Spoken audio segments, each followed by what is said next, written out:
Okay. Well, the questions that I kind of want to ask, and Professor Nexus, are you still in here? Yes, I am. Okay, so and I'm gonna ask it's three questions. Feel free to say, let me know if it's too invasive or, answer how you want. But how do you want us to address you? Do you want to be Professor Nexus? Do you want to tell us your name?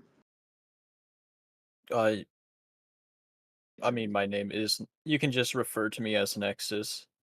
Okay, got it. And do you have any preferred pronouns? Uh, I go by he/him. That's it, really. Okay, thank you.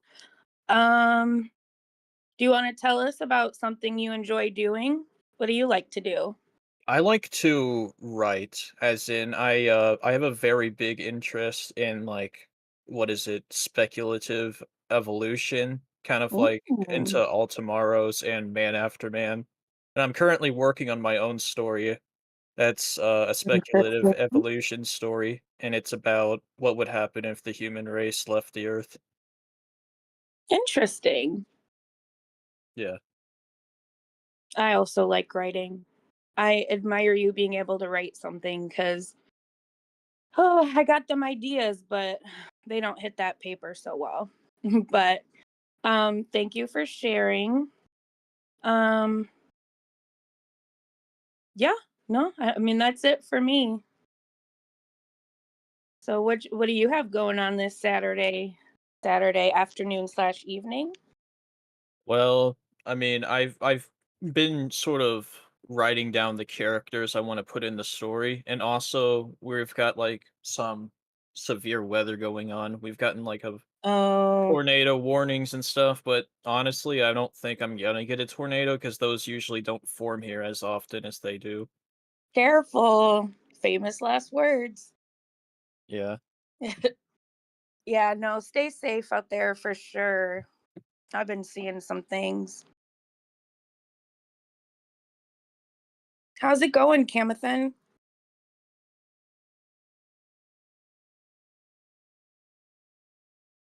All right, well, can we are we able to invite anyone else up here who wants to introduce themselves? Hi. Okay.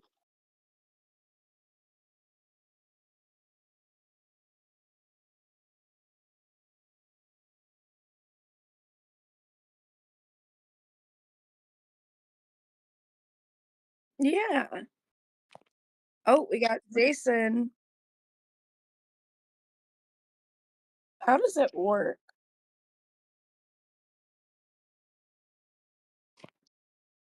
R- Right click on my phone. Okay. All right. Well, thank you for pulling him up here.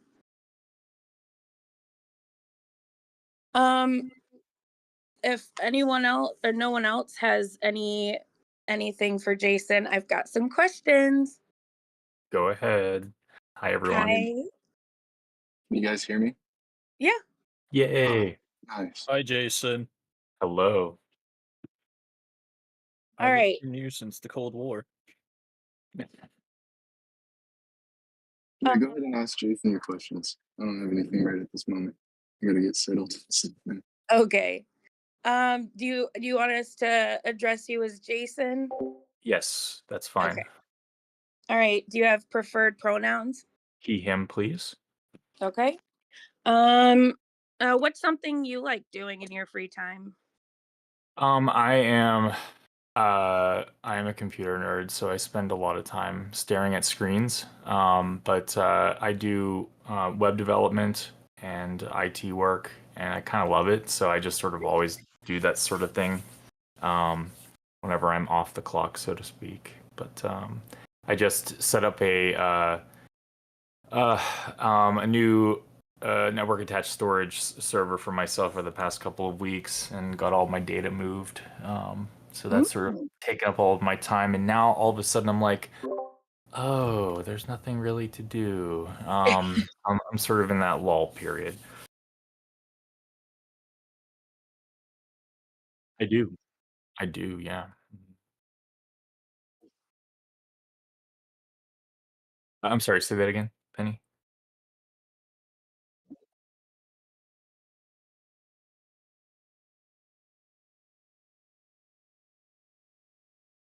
Oh, oh, sure. Yeah, no, I have not explored. You're talking about like hosting, self-hosting videos.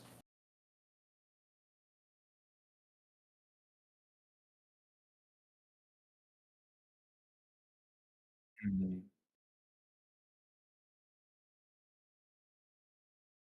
Mhm.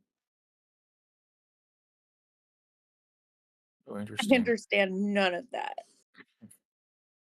Um,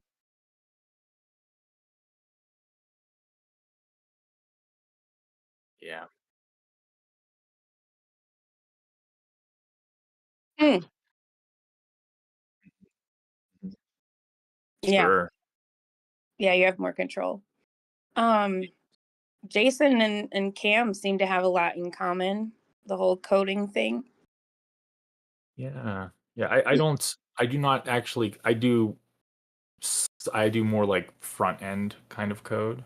Not Oh. really any back end stuff, but yeah, Front end, back end. I really don't know what's what. all the things. Right. I know enough about like computers and coding to where like back in the day I had a dope MySpace like layout thing. Mm, yeah. That's the extent of it though. Very cool. Hi, Woken Stoke.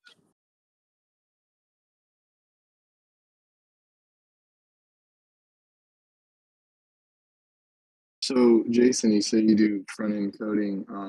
There we go. Yes. Sorry, guys. Sorry to interrupt. Can you hear me? Yeah. Yes. All Hello. right. Okay, I had my mic off. All right. Hi, everyone. I, Hey. I heard about the coders in here, so I thought I'd join. I'm a retired coder, so and Ooh. I'm a little new around here. I'm deconstructed, so hi. And I just wanted to test this microphone out real quick and just say hi in front of a couple people. Very good. So Hello. hello. Do you want to let everybody know how you want to be addressed? Him is fine. He and him. Okay. What do you want us to call you? Oh, you can call me Kurt or Woke or whatever. My name is actually Kurt. So I got you. yeah, or you can just call me Woke. That's fine. I guess everybody does the everybody kind of does the nickname thing. So If maybe anyway, you're smart, which I am not. I my social security is my information on my account, so it's all out right. there. Yeah. But All right. Well, thanks for anyway, joining. yeah. It's Thanks a nice lot. meeting you. Thanks for having me up. I appreciate everyone's time here. Yeah. And I appreciate the community being here. I've been fully deconstructed for a little over a year now. Oh wow. And yeah, that process, I got through it pretty quick. It took me about 10 months. And I think that's fairly quick compared to what I'm hearing from other people Yeah. that are taking decades.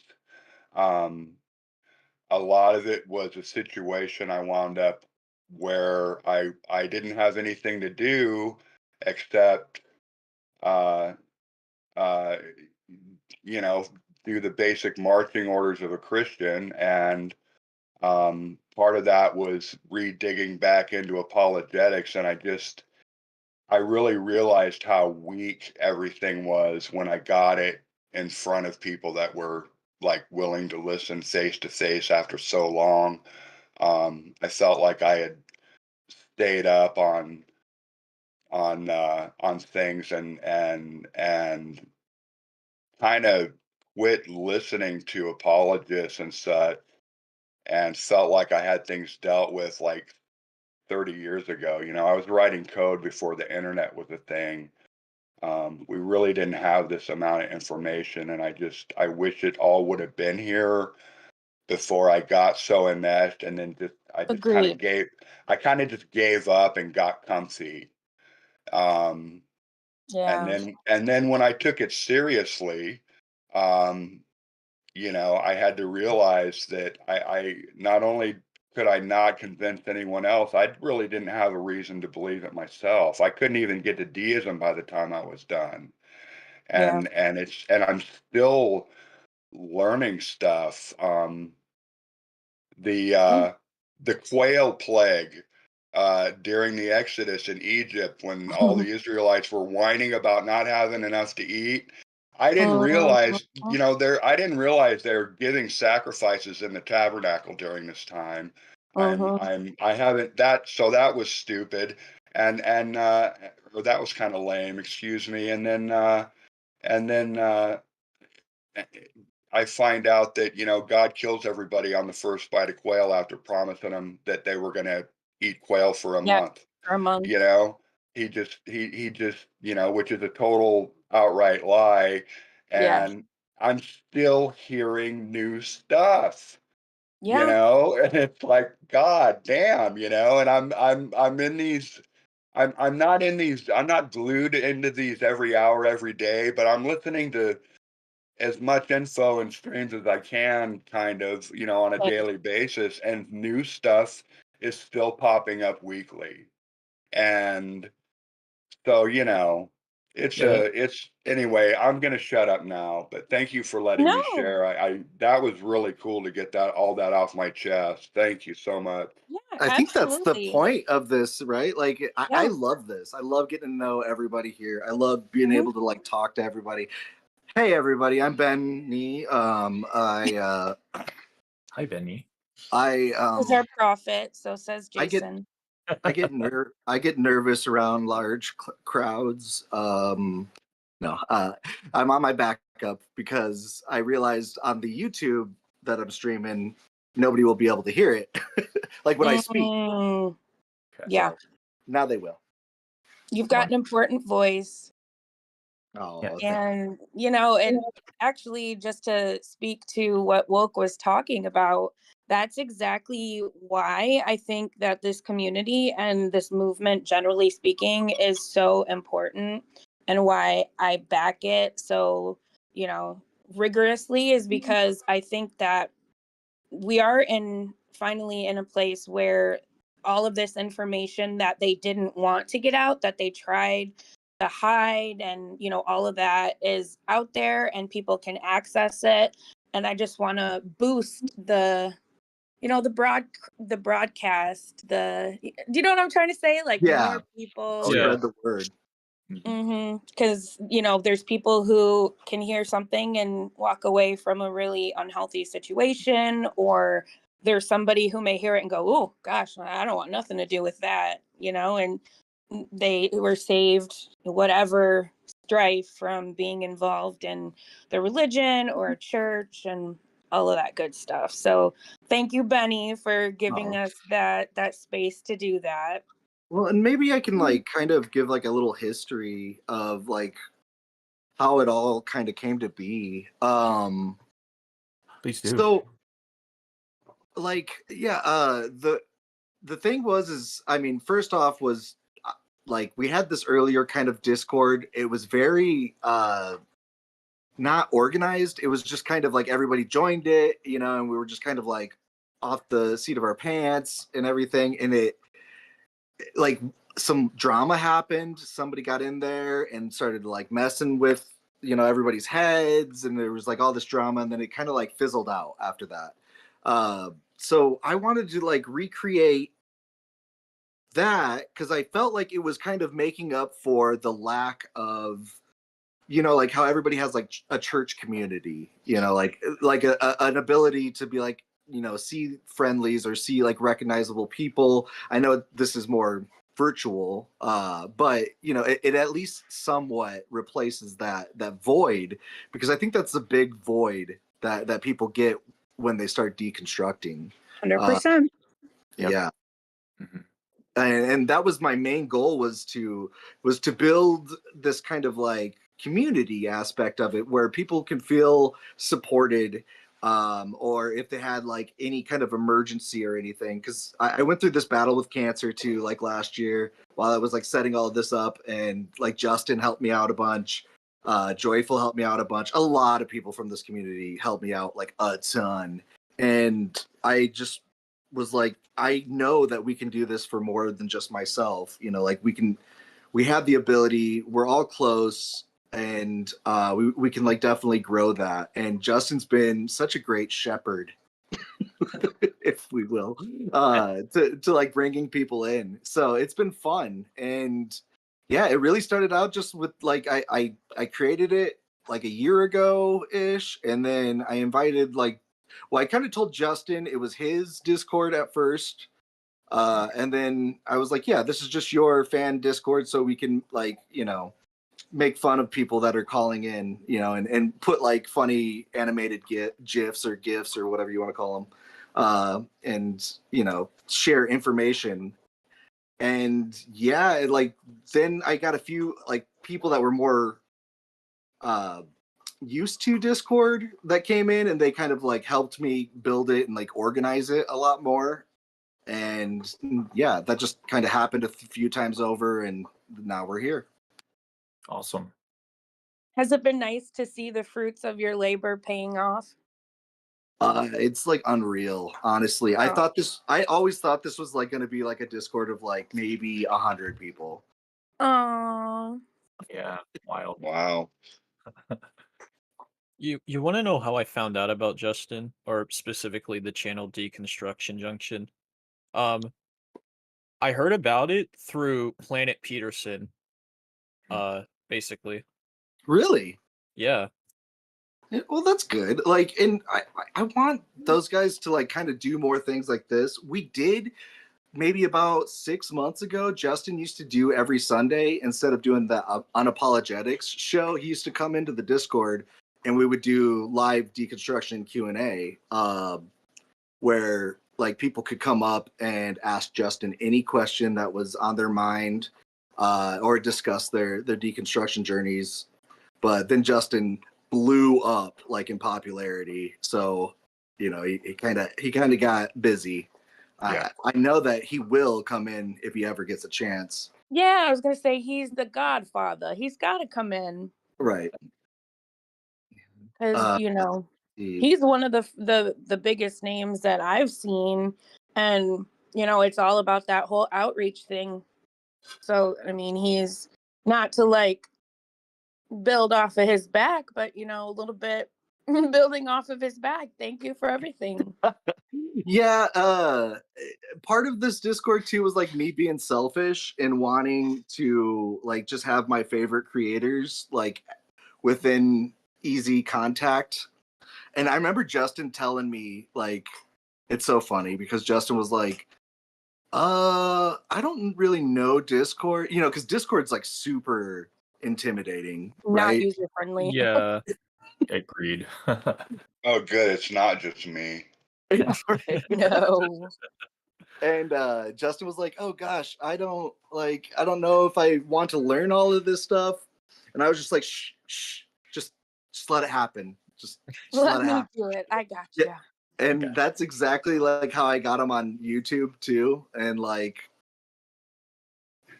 yeah, it's been an adventure for sure. Everybody needs someone like you to believe in them and push them past what they think they can do. But I was just gonna say, because you were like, oh, selfishly this was me, but also extremely not selfishly, did you go through something really difficult and then receive help and then want to turn around and do the same for someone else? Not everybody can say that. So that speaks volumes to who you are as a person. Oh, And appreciate that's why so many people support you, because it's Yeah, a beautiful vision. I do try. I try. Let me see here. I want to make sure that this is streaming right because I keep like clicking things in the Discord, and then I realize it's like showing all my like personal messages on the YouTube. Oh, great. But I unlisted the YouTube. The link is in our chat here. If you guys wanted to share that out, I didn't know if Cam was gonna come back in. Where'd Cam go? Yeah, he just logged off, I think. Yeah, I think he's having a day. We all have those. Yeah. Thoughts with Cam. When it rains, it pours. Seriously, like. But he's been instrumental too, and Cam, helping to grow the community. And actually, sorry, I'm eating a salad. My bad. But You're fine. I was just gonna say that's part of the problem is like, you know, you have the base of a community, but because Discord is so hard to navigate, I feel like there's the reach is very limited, and that is one of the frustrating things about Discord. Yeah, and that's where YouTube and streaming does come in and like help with that. And also like just some people they get like choice paralysis on like who to watch and stuff, which is like leading into this idea that I have of just like casting random people that I'm watching on TikTok that aren't on YouTube through the Deconstruction Junction channel, just so people, you know, have something to watch if there's nothing else, you know, like to kind of like build the community, bring people in, do the shepherding thing. Yeah, I mean, that's kind of how I landed on the shows that I watch is, you know, I just started following people, looked in, you know, the resources in the Discord, got some people, and then, you know, through watching different lives, I kind of figured out like, I like this format or, you know, but you just have to have a place to start. And I think that would definitely help. Yeah, absolutely. I'm gonna try and share this out to some special people. Let me see if I can get some more people in here. Volsey said he was gonna come back. I love Volsey. Can you guys hear me, by the way? I can. Yes. Yeah. Thank you. So yeah, it's really cool to hear from everybody. I'm glad to see other programmers in here. I honestly, even with that, I've been alone a lot. I haven't really worked in teams. Like I'm really good at working in teams, but I haven't worked in teams since like 2019. So I really don't have programmers I'm around these days. And it's really nice to connect with other people who are like-minded. And, you know, I might have some questions for you guys at some point, if that's cool. Cool. Yeah, that's fine. Yeah, we need like Volsey was actually just telling me that like a tech support channel would be kind of cool. And I used to have one. It didn't get much use, but let me see. I could probably make one. Yeah. I'll use it for sure. I have a few things. I have a to-do list I got to start making, actually. I got to do something for Carla. Oh, I've been thinking, because I know you have like the text, or do you have a video of how to work Discord? Because I don't know, something like a tutorial would be nice. But I feel like you have one, yeah. There Crystal is made. one that Crystal made, yep. Yeah. Yeah, you know, this is my first Discord experience, right? Like I had never really encountered it, which is kind of odd considering, you know, the stuff that I normally do. But like, I will say coming into it, I was like, holy hell, there's just so many emojis and little things and like all the things on the sidebar. But after I've used it for, you know, a couple of days interacting with you lovely people, I've really gotten used to it. I think it's really neat that we have all these different things.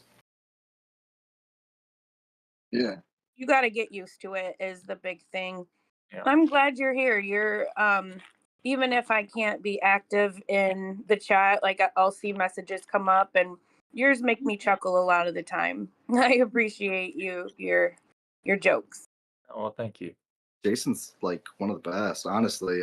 Like Jason, you've been great.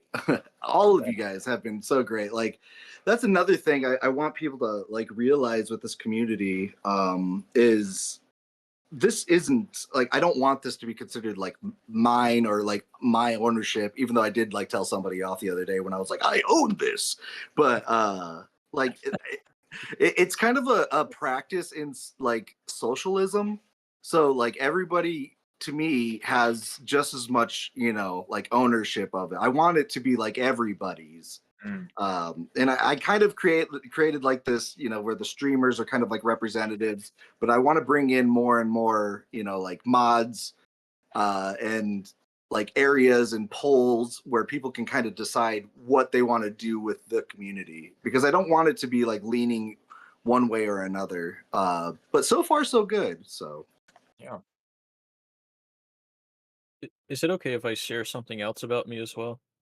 absolutely. Um, I'm also like very big into biology and anatomy. I'm into a lot of those sorts of things as well. And I even made my own document called Learning About Abiogenesis and Learning About Evolution. I didn't know this. That's Yeah. awesome. Like, so like I posted in the resources and discussion one time, like do your own abiogenesis experiment. Uh, but like that was like the pretty much the extent that I ever went with it. But if you ever want to like share that in here, uh, there's the like resources and discussions is probably like a good space to like share. And if you want feedback, you know, or not, you can always turn that off. But I agree. I was thinking that earlier yeah. with when he was talking about his story. I was like, you know, that'd be a cool thing to like put somewhere so that, you know, people who are interested can look into it. I'm interested. And you know, the whole community is about support anyway, so all that. Yeah. I Absolutely. mean, I also had to like write down the misconceptions because of the whole, creationism nonsense that goes on. Oh my god, I know. Yeah. Ugh. You know, that might be helpful when people first go, starting to deconstruct. We all know what it's like to be indoctrinated and be told we can't trust the evolutionists. There's this big satanic, conspiracy, and all the scientists are in on it. Yeah, they have a It's reason to lie. practically as right. It's practically as bad as NASA fooling us about the flat Earth. I mean, and so yeah, that might be helpful for there, because for myself, it's funny because I didn't even know. You guys want to hear something funny? I didn't even know the term deconstruction for a year. I was deconstructed before I even found these streams, because I was so selective on where I would go, who I would listen to. And when I first started watching debates, it wasn't really on debate channels. Um, so and there would always have to be a Christian in the room, right? Yeah. And then that was, and then I enough looking around me and realizing that, wow, not just because people aren't Christians doesn't mean I'm not seeing all this evil stuff that the Bible says they're all guilty of. Yeah, Yeah. you know and it wasn't, like I said, it wasn't until I got retired, I think, and really had to just spend a lot of time with people just outside of my immediate family that I started realizing what a bubble I was in. Isn't yeah, that so So like true that if we don't get around other people, right? We don't experience other viewpoints. Tend to stay, right?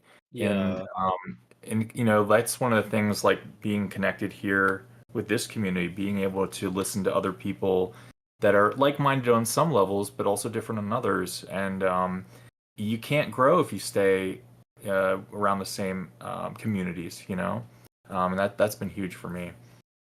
I've really liked having an open Yeah. mind on things. During my experience of being a Christian, it was mostly just about being closed-minded and not listening to what other people have to say about your belief. But ever since I deconstructed, I was like, yeah, I'm gonna start doing critical thinking now instead of, closing myself off from the world. Yep. Yeah, and that's exactly what you're not supposed to do. That's why churches are so, secluded, and like there's this weird secretive element about things. And even the Bible talks about like lean not on your understanding. Like it's just taught, you don't ask questions, you don't really think, you just listen and do as you're told. And it is kind of nice to step outside of that and see the big world that is not as bad as they want to make it seem, and like all the fear mongering. And it's scary out there, which it is, but not from like a religious standpoint, if Yeah. that makes sense. It's basically a trust me, bro religion. Oh, Exactly. completely. Yeah. Well, my deconstruction really started with the first Trump administration. When that motherfucker got into office, and I saw all the Christians that were preaching love and grace and mercy and everything, all of a sudden they all just get behind this person in this regime. Because he was sent by God. God sent him. Yeah, like, and then Yeah. there's this whole like Messiah complex, and like when I started seeing that, I was like, wait a second, you people are really being very duplicitous here, and Mhm. it was like that was the awakening for me, and then I just moved, since then, further and further away from the faith, and like, um, I I want I think one thing that I've learned a lot from watching all of these deconstruction videos is how much I value evidence-based, facts and truth, right? Yeah. Like I don't, I'm not going to believe something because a book or someone says it, right? I need to Yeah. verify the evidence, The trust me, bro, of it all. Yeah, Yeah. Christians tend to do that a lot. They're just like, when you ask them, like, why do you think that what God says is true? They'll just go right back to their Bible and says, oh, well, it says here in this book, it's true. Mhm. Yep. Or like when people say, like somebody will do a background, like prove that God is real, and people be like, look at the Bible. The Bible says it's real, so that's proof that it's real. And it's like, wait, huh? Oh, wait, huh? What? Look at the Like the whole Harry trees. Potter thing. Look at the look at the That's not trees. real. Mm-hmm. Consider the banana. Yep. You just reminded me of the Bill Nye considering the following when you said that. Oh, I don't know about that. Everyone has been yelling in the chats. Look at the trees lately. I've been seeing it the last week, like all the time. So something funny must have happened somewhere. It's their argument. Yep. Look at life and how complicated it is. There's no way it just appeared or it made Right. itself. I know, but I've been seeing trees like this week, like all the time. Like every 5 minutes, it seems like someone's yelling about it. Anyway, I think jokes kind of rise and they come and they go, Yeah, friends. especially when you watch the same 3 streams all the time. Yeah. Well, the big thing this week was the bro guy in Justin's stream. Oh my gosh. He must have said the word bro like 500 times. It was wild. He was a bro. He was a bro. But we have some friends, some additional friends in the audience. So I don't know if anybody wants to volunteer to let someone up in their place so we can meet some more people. I'll step down. I'll step Okay. down. Thank you guys. Appreciate Thank you being you. here. Yeah, thank you both, Jason and Will, for sure. We'll see. What's up, Volsi? I can't figure it Yeah, out. hold on, guys. Y'all can hear me? Yeah. Yeah. I'm sorry. 1 second. 1 second. There it goes. Now I can hear you guys. Can you guys hear me? Yep, we can hear you. There we go. Sorry if my background is loud. But how you guys doing? Good. Thank you for being here. Yeah, of course. My deconstruction actually took a while. I'm not sure you guys talk about deconstruction stories, but Mine like took a while. It took at least 10 to 15 years probably. I think Wow. I started around the time I was maybe 21, 22. That's when it really started. And what's crazy about it started because I got a job, but my schedule was on Sunday. So I couldn't go to church every Sunday morning, but I would try to go there in the afternoons or try to go there at night. But it's kind of funny because missing church all that time, I started to see like, what else am I missing? you know? Oh, So you got and lucky. yeah, it's a little funny because I had a Saturday schedule which was 11 to 7 a.m.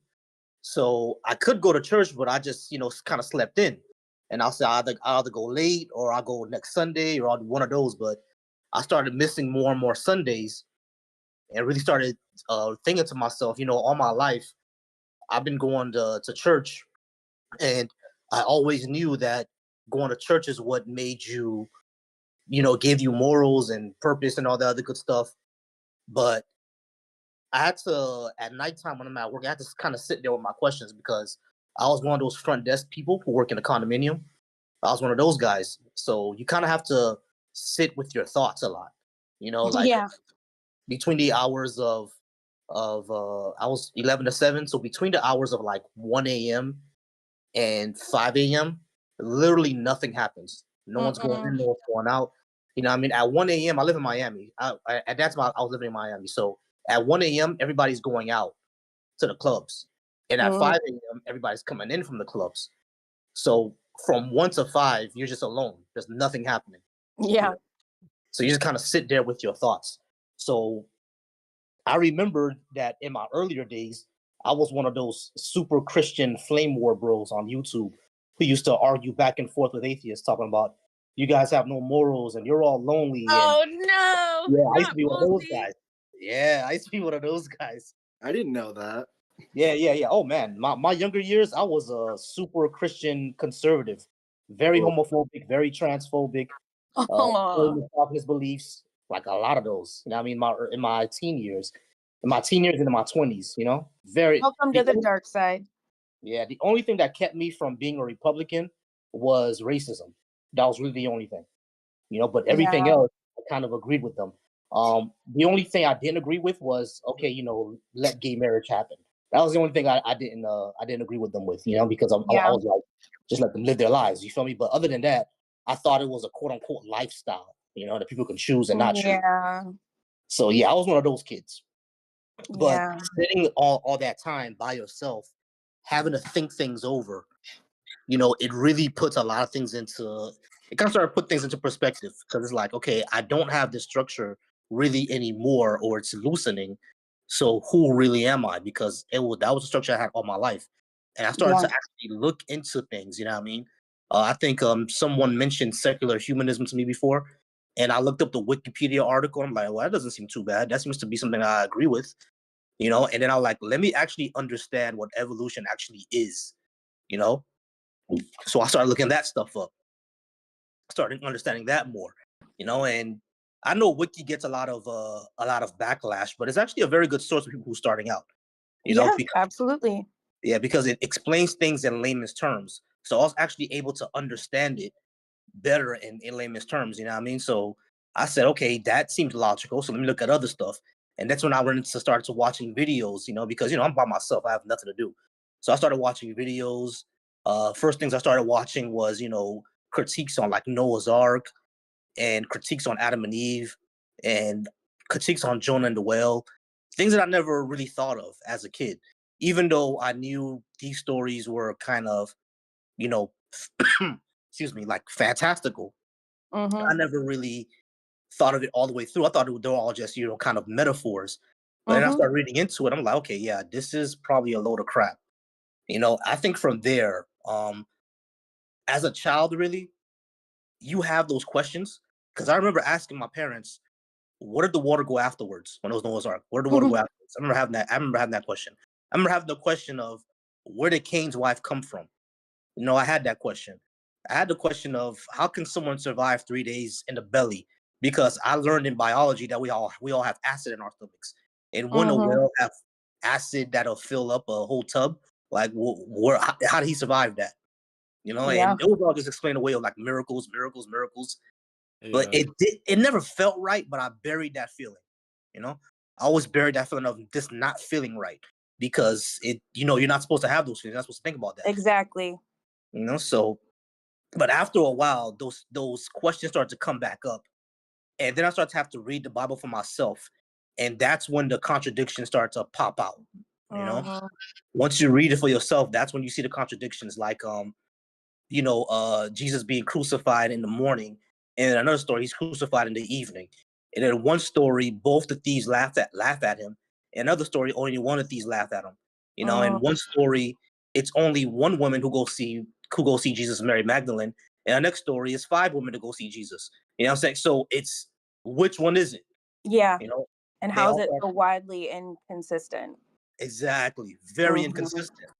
So that's what started to pop out to me. And I was like, I gotta do a lot more research into see if I actually really believe this, And that's when I started reading all the gross immoral stuff, like uh you know uh like the rape, you just gotta pay the father 50 shekels for Oh, raping his daughter and stuff like that. Yeah, all the yeah. disgusting stuff. Yeah, I And think that was one of the first ones that I was just like, whoa, there's some gnarly stuff in here. If that's like like yeah, that and the slavery stuff. yeah, really gnarly stuff, and I think that's the first time I think around I was probably like 25 years old. That was the first time I actually Googled what is a black atheist. Yeah, I mean, like that's the first time I actually Googled that. And then I actually started seeing like there are resources for this stuff for people who didn't believe. I said I actually should get to know these people instead of assuming that they're just plain wrong. Something's wrong with them. I should actually get to know them, because I'm not being fair. And then Facebook started popping off. We all got into Facebook groups. And in those Facebook groups, that's when I actually met people who are from my culture. My parents are from Haiti. So that's when I started to meet other Haitians. But then I started to meet Haitians who did not believe. And Mm-hmm. that's something that never happens. I've never met one that was like that before, Every Yeah. Haitian that I knew was Christian, every single one. Didn't matter if they were Protestant, Catholic, Lutheran, they were some sort of Christian. And that was the first one I ever met that wasn't Christian. So I thought, okay, maybe he practices voodoo. And he's like, he doesn't practice voodoo. He doesn't believe in it at all. None of it. And I was like, that's the first time I ever met someone who was like that. So I got really interested. And I think he didn't indoctrinate me to it, but he did help me understand it more. Mhm. And I think from there, that's when it started. That's when my deconstruction journey really started, of me really trying to understand, is this true or not? And I Wow. just got to the conclusion of there's no real evidence that this is true or not. So can I actually believe it? I was always one of those kids who was really interested in science, really interested in philosophy, stuff like that. So you always have to have a good reason or a good evidence of what you believe. Like that was drilled into me, Yep. especially my first philosophy, where he said something that I never got asked before. He said, I know what you believe, but you haven't told me why do you believe it? And even though that sounds like a benign question, for someone who's never heard that before, why do you believe what you believe? Mm-hmm. It was one of those like, okay, wow moment, caught like deer in the headlight moment. Like I never Like, how heard do I answer this? Why do I? believe what I believe exactly. Mhm. How do I answer that? And I think that's what really set me down the road of let me try to prove this right. And every single thing was just okay. That's wrong. That's wrong. Yeah. Moral. That's wrong. That contradicts that part. There's other religions out there. Hindu. That's when I learned that Hinduism is the oldest one, and it was probably around at least 2,000 years before Abraham came on the scene. Mm-hmm. So like, and then I started thinking, why am I believing this foreign guy from the Middle East and not what my ancestors practice? What's the difference? Yeah. So I think all that is what led me to ask the questions. Can I actually believe something with no proof that it's real? And I had to be honest with myself. I'm like, honestly, I would be dishonest if I do that. If I have, Exactly. if I have no proof this is real, but I still believe it, I feel like I'm being dishonest. I'm lying to myself, you know? Yeah. And then I ask myself, okay, do I need it? Like, does it give me drive. This give me purpose. This give me morals, any of that. And, you know, not being in church all that time, I was like, I could have all that without the religion. So that was a no too. And that's when I said, you know what? It's probably time for me to stop believing it. I think that's how I became an atheist. Yeah, it's basically an inheritance. Like, you know, a lot of people, I mean, even just in my family, you know, because I'm mixed, but you know, my Native American family, they have their beliefs, and then like the black side of my family, like, you know, everybody does the whole, I don't know, like it's, you're religious in the sense that you claim it, but not religious in that you actually practice it. So it's almost kind of like an inheritance in that way, and that like you're born and you're expected to believe a certain thing, or you know, say a certain thing, and it's weird that you have to like fight against the grain to get out of that. But yeah, you have to be willing to be honest with yourself and decide like, okay, so you know, I'm at this crossroads. This is obviously bullshit, and I can either choose to believe it because the other stuff is scary, or you know, I can walk away from it. And I think especially you see it a lot in these debate spaces, is like when they're talking to somebody like Volsi, when you're talking to somebody, you almost kind of see that that moment where they're like, oh crap, you're right. I either need to stick to my guns and double down, or admit that you're right and I'm wrong. And I think that's the problem for a lot of people, for whatever reason.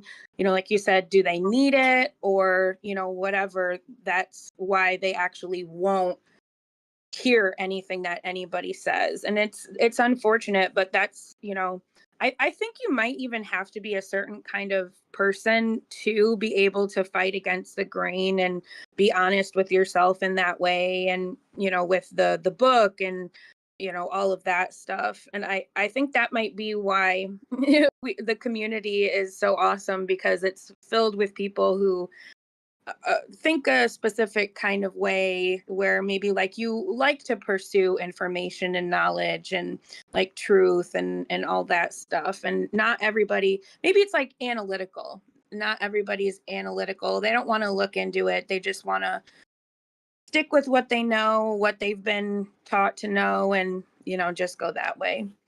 But yeah, I mean, you're definitely, Volsi, you're somebody that, you know, I've even thought of new ways to see things just from listening to your perspective, like the whole the what is it, Pascal's wager, the one where it's like, well, I don't know if it's real, but I'm gonna believe and you know, hope that that's the best option.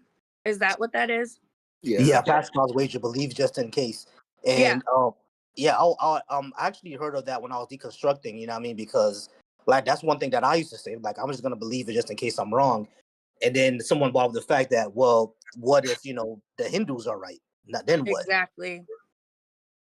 Yeah, like Exactly. the thousands of different, you know, religions out there. Like why are you so insistent? Like what proof do you have that your you know, religion is to be believed over the other ones? And normally they don't have anything. There is nothing. Yeah, exactly. I always ask the same thing. I think that's why like I really got into researching like African traditional religion and Haitian voodoo and stuff like that, because like truthfully all that stuff has prophets and Mm-hmm. predictions as well. Like I think that's why I really wanted to look into the Haitian Revolution, because it all started with a voodoo ceremony. It didn't start with a Christian sermon. You know what I mean? It started Mm-hmm. with a voodoo ceremony, and the main priest in that ceremony, he even said, if we stick to the religion of our ancestors, if we stick to the African gods, we will win this war. And what happened? They did win the war. You know what I mean? So I always ask people, his prophecy came true. So why shouldn't I believe his prophecy? Not only his prophecy came true, it changed the world, or the Western world, because Haiti was the first country in the Western world to abolish slavery, and everybody else followed afterwards. Mm. Like it was a huge shift in, you know, Western history, because at that time everyone was, United States, France, Spain, everyone was keeping their slaves. Everyone was keeping colonialism. Haiti was the first country to really decolonize from slavery. So like it really changed the course of Western history. So yeah, you gotta kind of have to ask yourself, he was right about that. Yeah. So why isn't that religion true then? Yeah. I like that you arm yourself with information for that reason. But go ahead, Gam. Can I ask a question, Volsi? Oh yeah, for sure. What's up? Do you think you fully deconstructed at this point, or do you think that you're still like working through different things? I think I'm fully deconstructed at this point. I'm actually open. I've always tell people that I'm agnostic atheist because I wouldn't say like I know for sure that no God exists. You know what I mean? I just don't believe in one. I can't say for sure that there is no spiritual world. I just don't believe in one, but I'm open to one being real. Like I've gotten really into like the old African practices because it is a spiritual base, but you don't necessarily need to, actually believe in a actual spiritual world. You know what I mean? It could just be something that's symbolic and metaphorical for you. I think there's a lot of practices like that out there right now. As a matter of fact, I'm not sure about Reform Judaism. I think that's how that is. It's more of a metaphorical thing than an actual spiritual world thing. There are some versions of Buddhism. There's even for some versions of Christianity that are like that. Like I think a lot of Orthodox Christians actually view Jesus as more of a symbol than an actual real thing. You know what I mean? So all that is there. Now, do I actually believe that my grandmother is gonna bless and watch over me? No, no, my grandma's gone. She's dead. But like in a metaphorical, in a grounding sense, yeah, I like to practice. You know what I mean? I do love it, but it's more of a metaphorical thing to me. That makes sense? Yeah, I love it. I love it a lot. Honestly, I guess if I could talk for a second, I think my biggest issue with this Yahweh character and the Bible in general is that when you really try it out, like I probably didn't try long enough. I only was a Christian for a few years as an adult. But you really don't get results. And then when you don't get results, people like to sit there and blame you or like put you down.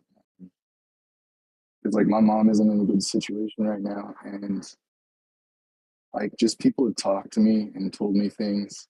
Like God has His arms around her and like really really dumb stuff. It makes no sense. Because most likely my mom is gonna die sooner rather than later, and yeah, like it just I don't know. It was something I prayed about for a long time, and it's okay that I didn't get an answer. I just wonder, like, even if that thing was real, like why it like does these things, and how people can think that Jesus is just gonna come, like make the day better or like change everything and make it better. Which is insane to me. I don't even know why I believed it at one point because it's weird. I was an empathetic person my whole life, and I almost lost all my empathy for people. To be honest. Yeah. Yeah. That's my little rant about Yahweh. Yeah, a lot of that is like what I've like. I don't know. In the beginning, I was like a very young kid. I went to church. It was scary, and I was like, I just don't believe this. Like, I would rather watch like the Never Ending Story or something like that. Seems more real to me. I don't know. For some reason, I always felt that way. But there have been times, hard times in my life, where it was like, all right, I'm gonna give this prayer thing a shot.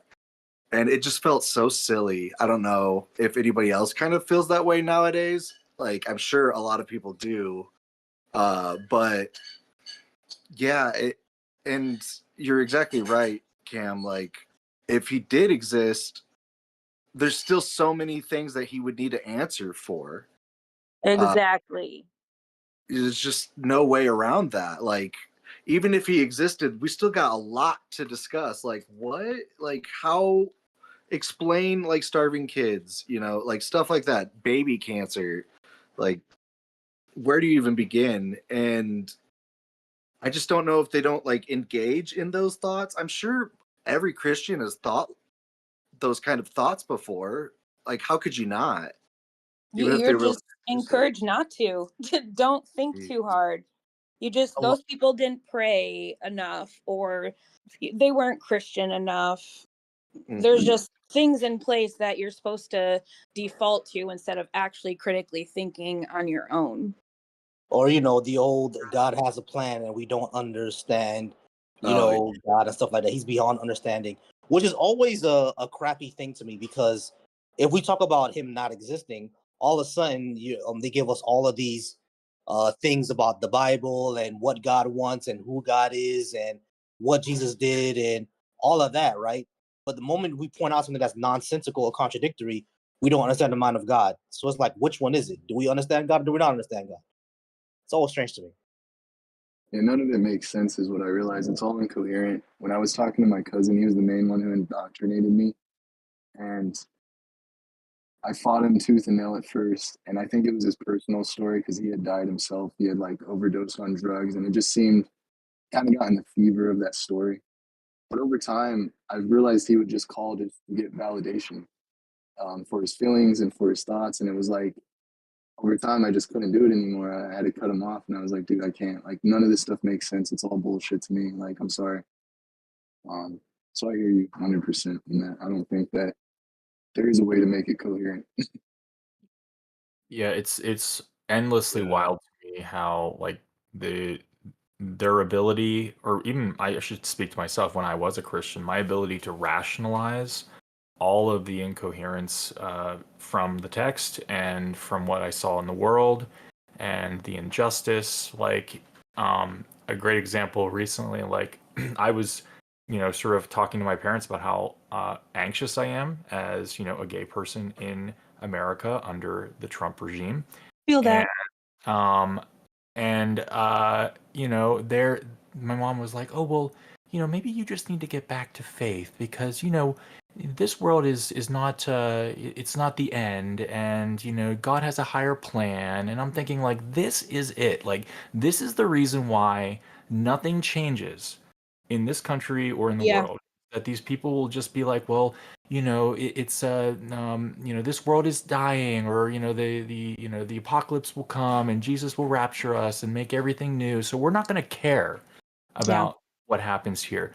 But then you look at the text and you see Jesus caring about people, right? You see him healing the sick, right? And so like, I'm not supposed to worry about the here and now because of some sort of fantasy future.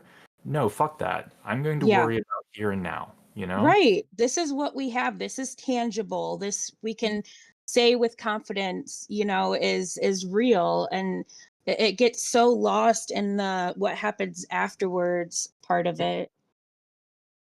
Exactly. Oh, And and by the sorry. And I was gonna say that, by the way, whenever you like ask Christians about like the problem of evil and suffering in the world, they'll answer the story of Job, or they'll respond by like quoting Job, right? But the biggest problem I have with the story of Job is that it doesn't answer the problem of evil, because after all of that stuff happens to Job, it ends with God saying, you can't criticize me because you don't know everything, lol." Yeah. Oh yeah, doesn't he like he does it through like his brother or something? Yeah. Or like a family member being like, "You don't know." It's so weird. Well, no, it's that God literally responds to Job's suffering when Job is like, "Answer me," right? And then he does answer him, but then God's like, "You don't understand how all of this works, so shut up." yeah, that's how it goes a lot of the time. I was just gonna say, kind of with the whole like religious aspect of like politics and all that stuff. I had gotten into it with somebody one time on Instagram because there was this her name's Hillary Burton Morgan. I don't know if anybody's familiar with her. She was in One Tree Hill. But she posted something about like the culture or like the temperature of politics and where we are right now, and started listing out like actual things that are happening. And you know, she used some profanity, but like there's a lot of really bad, scary things happening to people right now. And one of the comments was, wow, such language. We shouldn't talk like that. We should pray.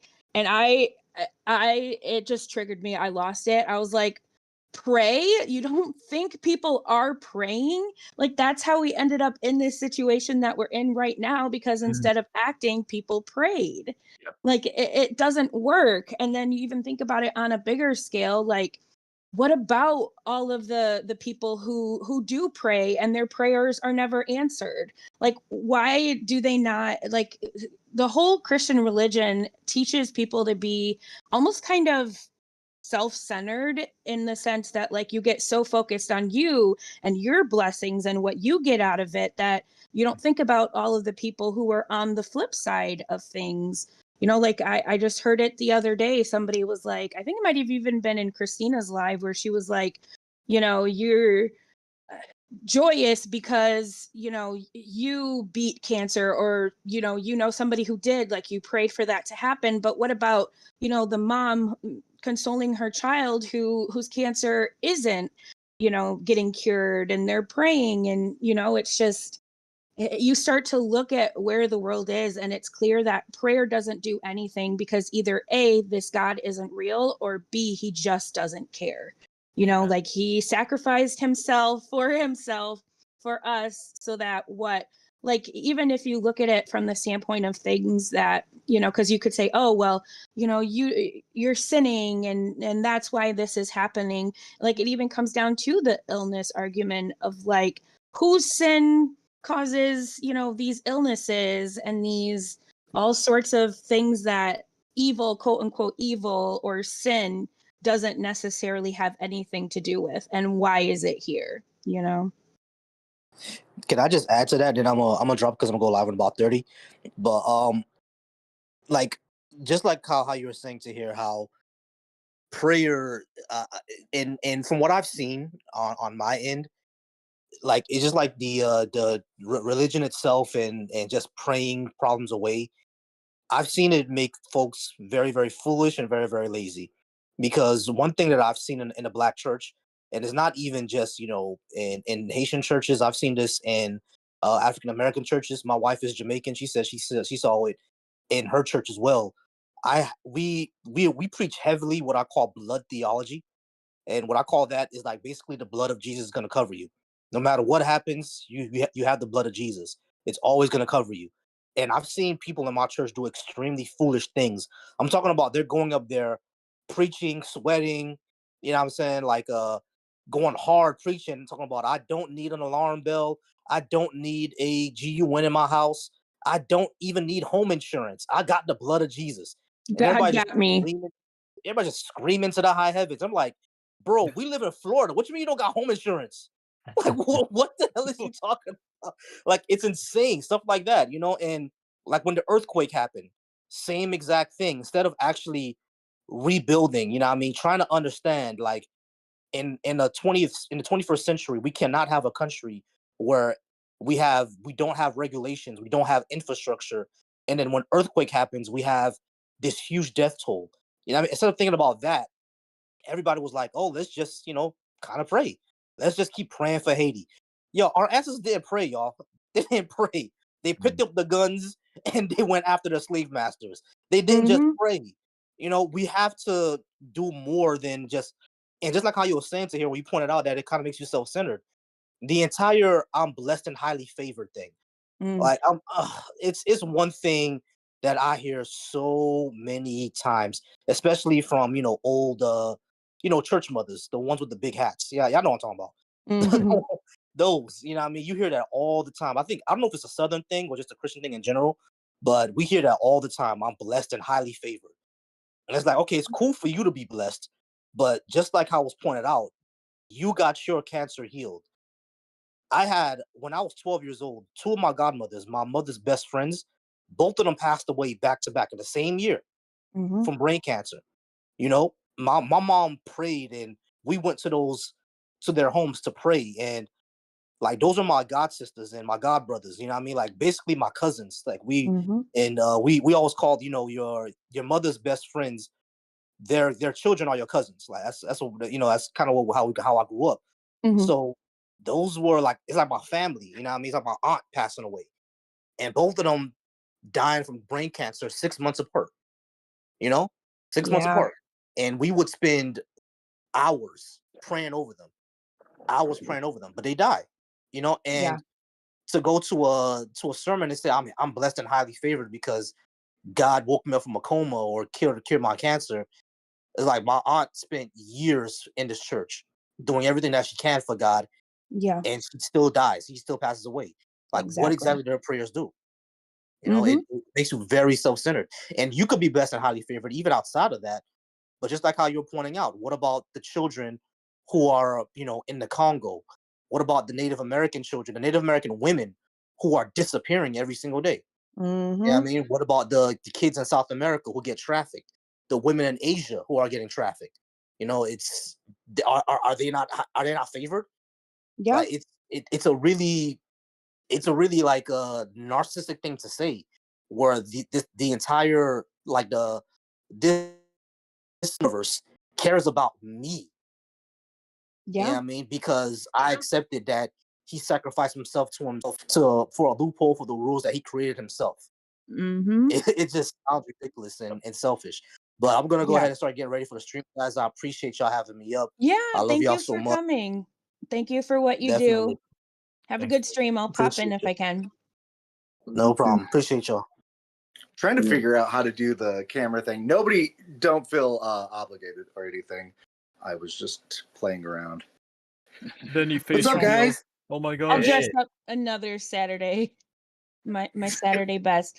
But I was just gonna say, I don't know if everybody in here follows or is subscribed to Volsi, but if you are somebody who runs into the issue of what do I watch, he's always a go-to for me because he's a very intelligent person. He's a really kind person, and he definitely be spanking them Christians. So would recommend. His YouTube was linked. I immediately subscribed.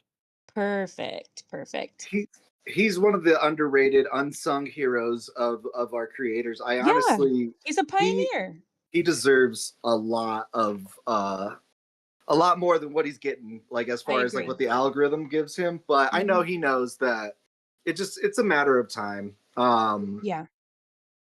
Like it stinks like starting out as a creator for some of these guys. Like they try really hard, and it gets a little like defeating, but I think with this like topic, deconstruction and all of that, it helps because you feel like you're just it's more of like you're receiving while you're doing the live. You're like, it's like it's helping you while you're doing these things to help others. So like not having as big of a crowd is not that big of a deal.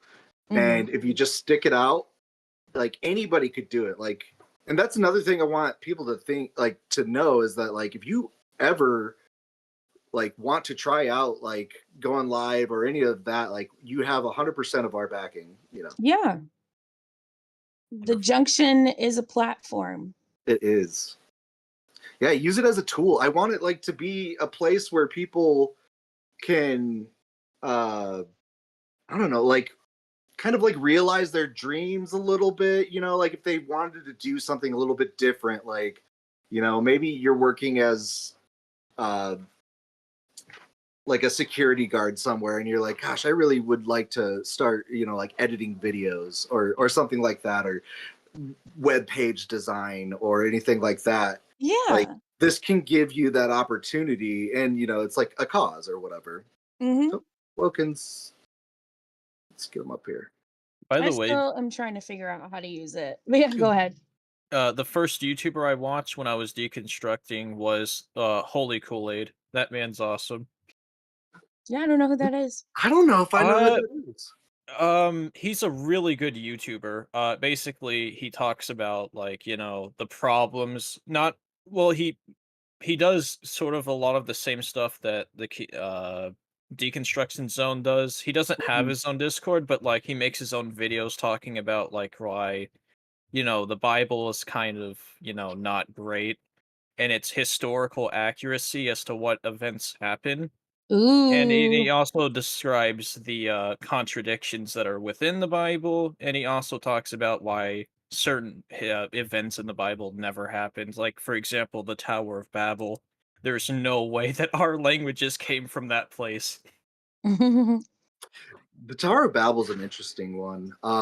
It's like very clear that the Tower of Babel is actually like this very old, like ancient story that they just like kind of worked in, kind of like the flood and the Adam and Eve stuff. And Yeah. The it's flood. yeah. Sorry. No, I was gonna say that the flood is actually somewhat inspired and derived from, I mean, the Epic of Gilgamesh, if you oh, know what that is. absolutely. Uh, And this is uh, the stuff that I find like so fascinating now that I'm deconstructed. Like the whole like myth vision kind of stuff that Derek does, like oh, it's just so like interesting the why behind all of these stories. Like where did they come from, you know? Yeah, Cam It's was and it, telling me some of that recently too. Yeah, go ahead. no, it's crazy. Learning the Bible never got so good until I was deconstructed and listening to guys like Bart Ehrman, Hmm. and it was amazing. That's when it got really fun. That was a real fun part of deconstructing, frankly. Heck yeah. Yeah, that I think that's why the platform aspect of Deconstruction Junction is so important because like especially too when you talk algorithms and reach, like you can only reach out so far on your own, but the more of us there are, especially like exchanging ideas and teaching each other things and like the big group think aspect of it, that helps the reach too, just from that standpoint as well. So I think, yeah, I definitely am 100% gonna support anybody who wants to you know to do a little bit of reaching. But we've There got is some more friends up here. there's a Yay. question I want to ask, by the way. Have you ever noticed that since there's been communities like these, that there's been sort of a blow up in like atheist, like what is it, content being posted on YouTube, if that makes sense? yeah, I think we're entering what was I calling it? Like second or third stage, third wave atheism is what I wanted to like start calling it. Cause like so there's like first wave atheism, which is like old school, old, like Yeah. 1920s through the 40s and stuff. And then there's the new atheism, which was like Dawkins and Hitchens and uh, the Four Horsemen or whatever you want to call them. That was like 2010. But now we're like getting into this like less philosophical and kind of more about like, well, there's a lot of issues, just Mm. outside of the philosophy. So like that's kind of like this third wave, and I think it's really picking up. It's given me a lot of insight into, basically why there's like, I mean, even after like Holy Kool-Aid, right? I was kind of like, I don't know, maybe because like, I was at that time period when I was just like first deconstructing, and then I was like kind of like, I don't know, like what necessarily should I trust or not trust, but then it kind of but then there's like like I said, that big population, that big explosion of like atheist content, and I just sort of subscribed to it all, and I was like, wow, there's just so much I didn't know about. 100%. Yeah. Yeah. Um, but I don't know. Who wants to volunteer to introduce himself next? Hello. What's up, guys? Hey. Hi. Hello. Nice to meet you. You guys seem like some wonderful people. It's nice to Oh, formally thank meet you. you. W Ligma. Yeah, I've Hey, seen you Ligma. around, but yeah, it's Hey, nice to Ligma. meet you. I see you around in chats. Pleased to meet you. That's awesome. Who are you? And is that your same name in YouTube? Yeah. Okay, I'll keep an eye out for you. The thing I wanted to say, and just a suggestion, by the way, is that when we debate with Christians, I think that we should give a little bit more attention to the what you were just talking about the Babylonian and Akkadian and Sumerian parallels between the stories in the Bible, as well as the parallels in Paul and in Luke and in John, and even a little bit in Mark and Matthew from Homer's Iliad and Hesiod and Plato's Republic and Plato's Timaeus. I think that those points are by far the most convincing when you see that the stories were just directly taken from an earlier story. And you can look Yeah. at the archaeological viewpoint from scholars and see that, yeah, this is the majority consensus. The Babylonian stories are indeed older. The faith falls apart really quickly. And I don't see many people giving very much attention to those arguments. And I think that they're really successful if you take the time to learn. There's such good evidence for this. And there's so many stories in the Bible that were clearly intertextualized. Yeah, I mean, Exactly. that's exactly what I mean by the community aspect being so important, because a lot of that information, you know, I didn't know. I wouldn't even know where to look without like hearing other people talk about it. Absolutely. Hey, And Lydia. for the, I was just going to say one more thing. If you are ever looking for someone that will dive deep on these intertextualities between the Babylonian mythology, a couple of my favorite scholars for this are Dr. Joshua Bowen and his wife. Oh shoot, I can't think of her last name. Megan something. She's Bart Ehrman's co-host of his show, Misquoting Jesus. She's also a very, very experienced Assyriologist, and they deep dive quite often on stories that were taken and added into the Bible from other cultures. And then with the Greek parallels, like in Homer and in Plato, Dr. Dennis MacDonald is an excellent source for that. He attacks those points all the time. And I find Robin that Faith super Walsh. fascinating. Definitely. It's same I've here. That was what deconstructed me. You know what I mean? The philosophical Hmm. arguments never did anything for me. It was the plagiarism. I shouldn't Right. use that word, but No, it's definitely plagiarism. I was literally just talking about this yesterday with Cam, because I didn't even realize like Christianity is not the first to do a lot of these things. Other people did it first, and they yeah, literally plagiarized their work, rebranded it, and then it became their religion. yep, There's absolutely. Especially in like times of defeat, like when you were being conquered or defeated in a war. It was kind of like a means to an end to survive. You could take their stories and add them into your stories as a way to pay homage to them, like to show them respect, or you could Hmm. maybe it was after you lost the war and you're far away from them and you don't have to worry about the threat of violence from them anymore, and you could two middle fingers up, make the Yeah. story, take the story and make your God do it better, like art, you know what I Hmm. mean? It's just a polemic.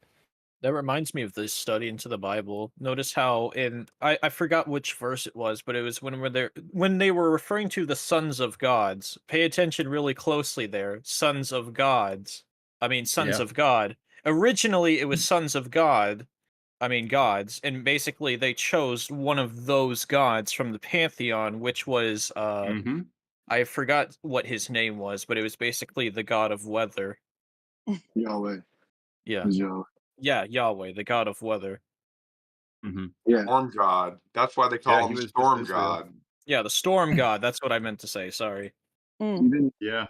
seeing stories, because I've watched like a lot of stuff on YouTube with Myth Vision and stuff, where I guess like Ball actually won. So in like different stories, Ball was the winner, and that was pretty much like known at the time. And then Yahweh just somehow usurps him in the story, and they start worshiping Yahweh. And like, yeah, I don't know, it's really weird. Are you It's are you just, talking about the verse where basically they're worshiping Baal, but then like that one prophet, and I think his name was Isaiah, but don't quote me on that, was like worshiping God, then the fire came down and set fire to their altar, and then he immediately executed everyone that witnessed God's work. it's actually yeah, Actually, that was Elijah. Actually, That was Elijah. Yeah, okay. yeah, yeah. I know. I've read that particular story, and I find some very interesting parallels when it comes to a lot how Elijah talks about Baal and how easily an atheist could easily talk that same exact shit about Yahweh now. Yeah. I mean, it's kind of hypocritical when you look at the story because, you know, your God could just I mean, their God could just turn around and make them do the exact same thing. I mean, they will literally do anything for the Christian God. Anything. Yeah. Yeah, I often sometimes it seems a little controversial, but I would love to ask them in Justin's live chats or have Justin ask them like, I mean, he's asked versions of it, but like, would you rape your child, or would you kill a baby or something like? Because I know at the end of that conversation, the answer is going to be yes. It has to be. Yep. Yeah, that's what I don't know how Ooh. long everybody here has been like listening to some of these guys, but like Skits and Bits, and I hope he starts streaming again. He did stream a little bit with Joel not long ago, but he is like a champion at being able to get that out, like just to like really show how absurd and like kind of just heartbreaking it can be to like have to succumb to like saying yes, I would kill my Yeah. children, or I would like rape these Yeah. if God told me to. Yeah. Yes, I would. It's like I asked my mom that, like I was like, Mom, if God told you to like kill me or like your grandkids, would you do it? And she was like, no, I'd go to hell. And I was like, okay, why is that so Yeah. easy for you? Yeah, exactly. Yeah, I Oh, always say it warps people's brains and like turns what would be really great people into really awful people, which is so crazy because it's a religion. Like, I don't know. I have a that, question. I read the Old Testament. I read the Bible after being a believer, and all these atrocities went right over my head. Yep. Am I the only one? Am I unique in that? No, no. absolutely not. The exact same thing happens to me, that the church teaches you a false way to think about all of these verses because Okay. it's what holds the religion together. And the same Same exact thing happened to Exactly. me. same thing Or- happened with me, but what they would do is just sort of I used to go into like a church in VR, right? And also they basically either they wouldn't show those parts of the Bible and they would just moreover just kind of cherry pick, if that makes any sense. Yeah. Absolutely. They do the same thing, especially with the Old Testament. It's like they've never read it. They pick one verse and don't use the context of the rest of the story. Isaiah Mm-hmm. 53, I'm sure you guys are super familiar with the But Isaiah 53. That's a perfect example of it. They don't read that the entire book, tells you the entire time that the suffering servant or the servant is the nation of Israel, and they just pick just Isaiah 53 because it sounds similar like to what happened to Jesus. And it's like you need to read the whole story though. Yeah. what It gives you enough to get you by. What Yep. what's hilarious is that a lot of the time when you like either mention the Old Testament and then it's obviously their same God, right?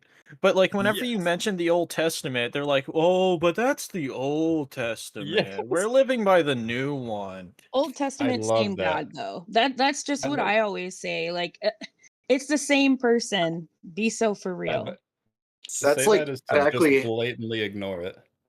Well, that's exactly how Hey, go on. that he Sorry. came not to a boss. I'm sorry.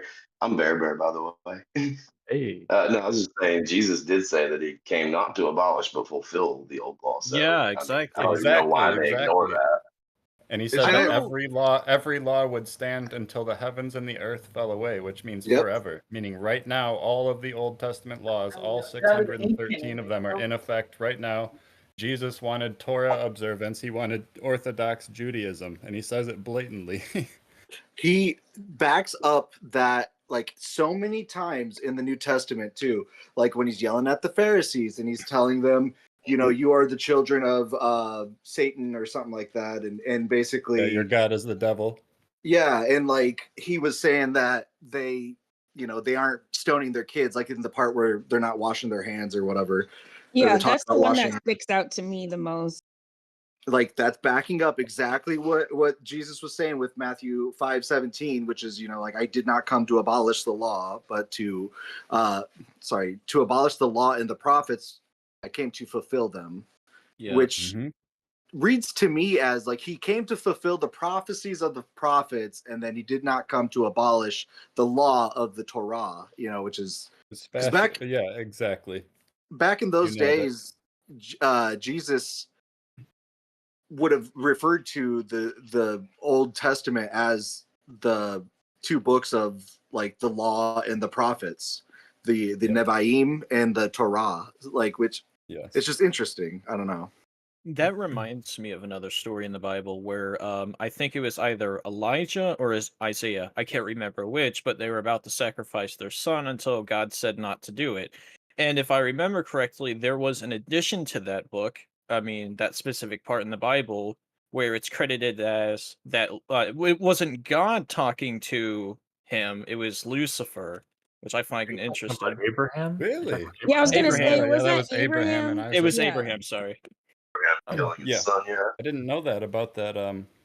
That's that an side note, interesting though. one too, because it's like God does these tests. It's right there in the book in the Bible, but like, why do you need to test if you already know? Like, That's why shouldn't you already know? Well, I That's couldn't why there's agree like more. Even go ahead. that's why sorry, I was gonna say that's why there's a second completely different version of the book as to where God's not telling him to do it, it's instead Lucifer telling him to do it. Ah, the rationalization. Same in Numbers Yeah, I and know. Corinthians, I believe. Or Yeah. is it Numbers? Not Corinthians. Numbers and whatever one It's where they take the census. One verse says Yahweh told them to take the census. The other one says that Satan told them to take the census. Oh yeah, Chronicles and I think Numbers. Chronicles, thank you. It's weird It when did- it's sorry. No, I'm sorry. Doesn't one of those verses explicitly say though that God tricked David into doing it? I always heard he Oh, for sure told him to do it, and okay. then Yeah, he was directly told him. punished him. But then even then you can point to so much of the Bible that says, God is fully in control even of Satan, right? So like all of it is Yeah, his exactly. will, So it doesn't matter if Satan's doing it. God's in Right. control of the whole Yeah. situation. No, It I says in just the book asked of that. I Isaiah, just God asked that. created all disaster. Yeah, I just asked that because I heard a host say that, or I heard someone say that on a stream this week, and I thought, I didn't know that. Anyway, I was just wondering if that sounded familiar to anyone. Yeah, just more of the God in the Bible not being what they say that he is or what he's It's supposed to be. crazy. He's It's crazy. It is Yeah. insanity. The whole indoctrination thing, like every single day I am absolutely blown away at how much that indoctrination will creep back into my thoughts, right? I'll hear Mhm. Same. live stream, Same. and then I'll start Yeah. defending the Bible like automatically. Like it's wild to me that like it's just sort of in my DNA from growing up in the church. And Absolutely. you can see Well why said. these religions survive for thousands of years because these ideas are just they get embedded. They're powerful. It's an amazing I need- story, to be fair, too. Like it's you can see why it blew up so big because just look at it compared to all these other stories. They're so rudimentary and basic. And then you look at the Bible and it's like Greek philosophy written in historical format. True.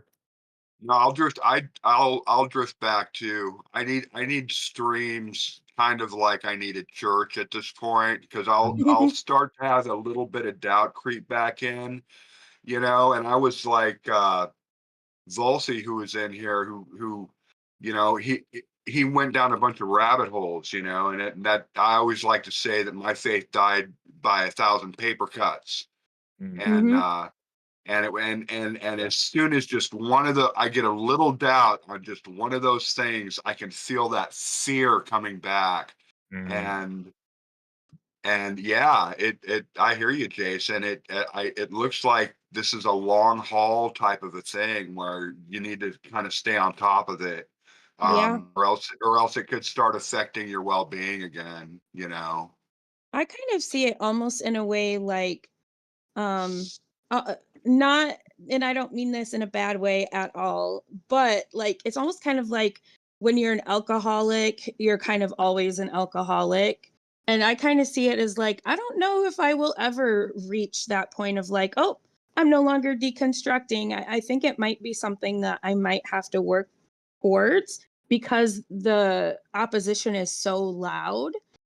You kind of have to like Yeah. fight against it to stay on your journey in a lot of ways. Oh But yeah. Ligma, really quickly, can you send in the chat some of those people that you were mentioning earlier with some of the more Yes. like historical stuff?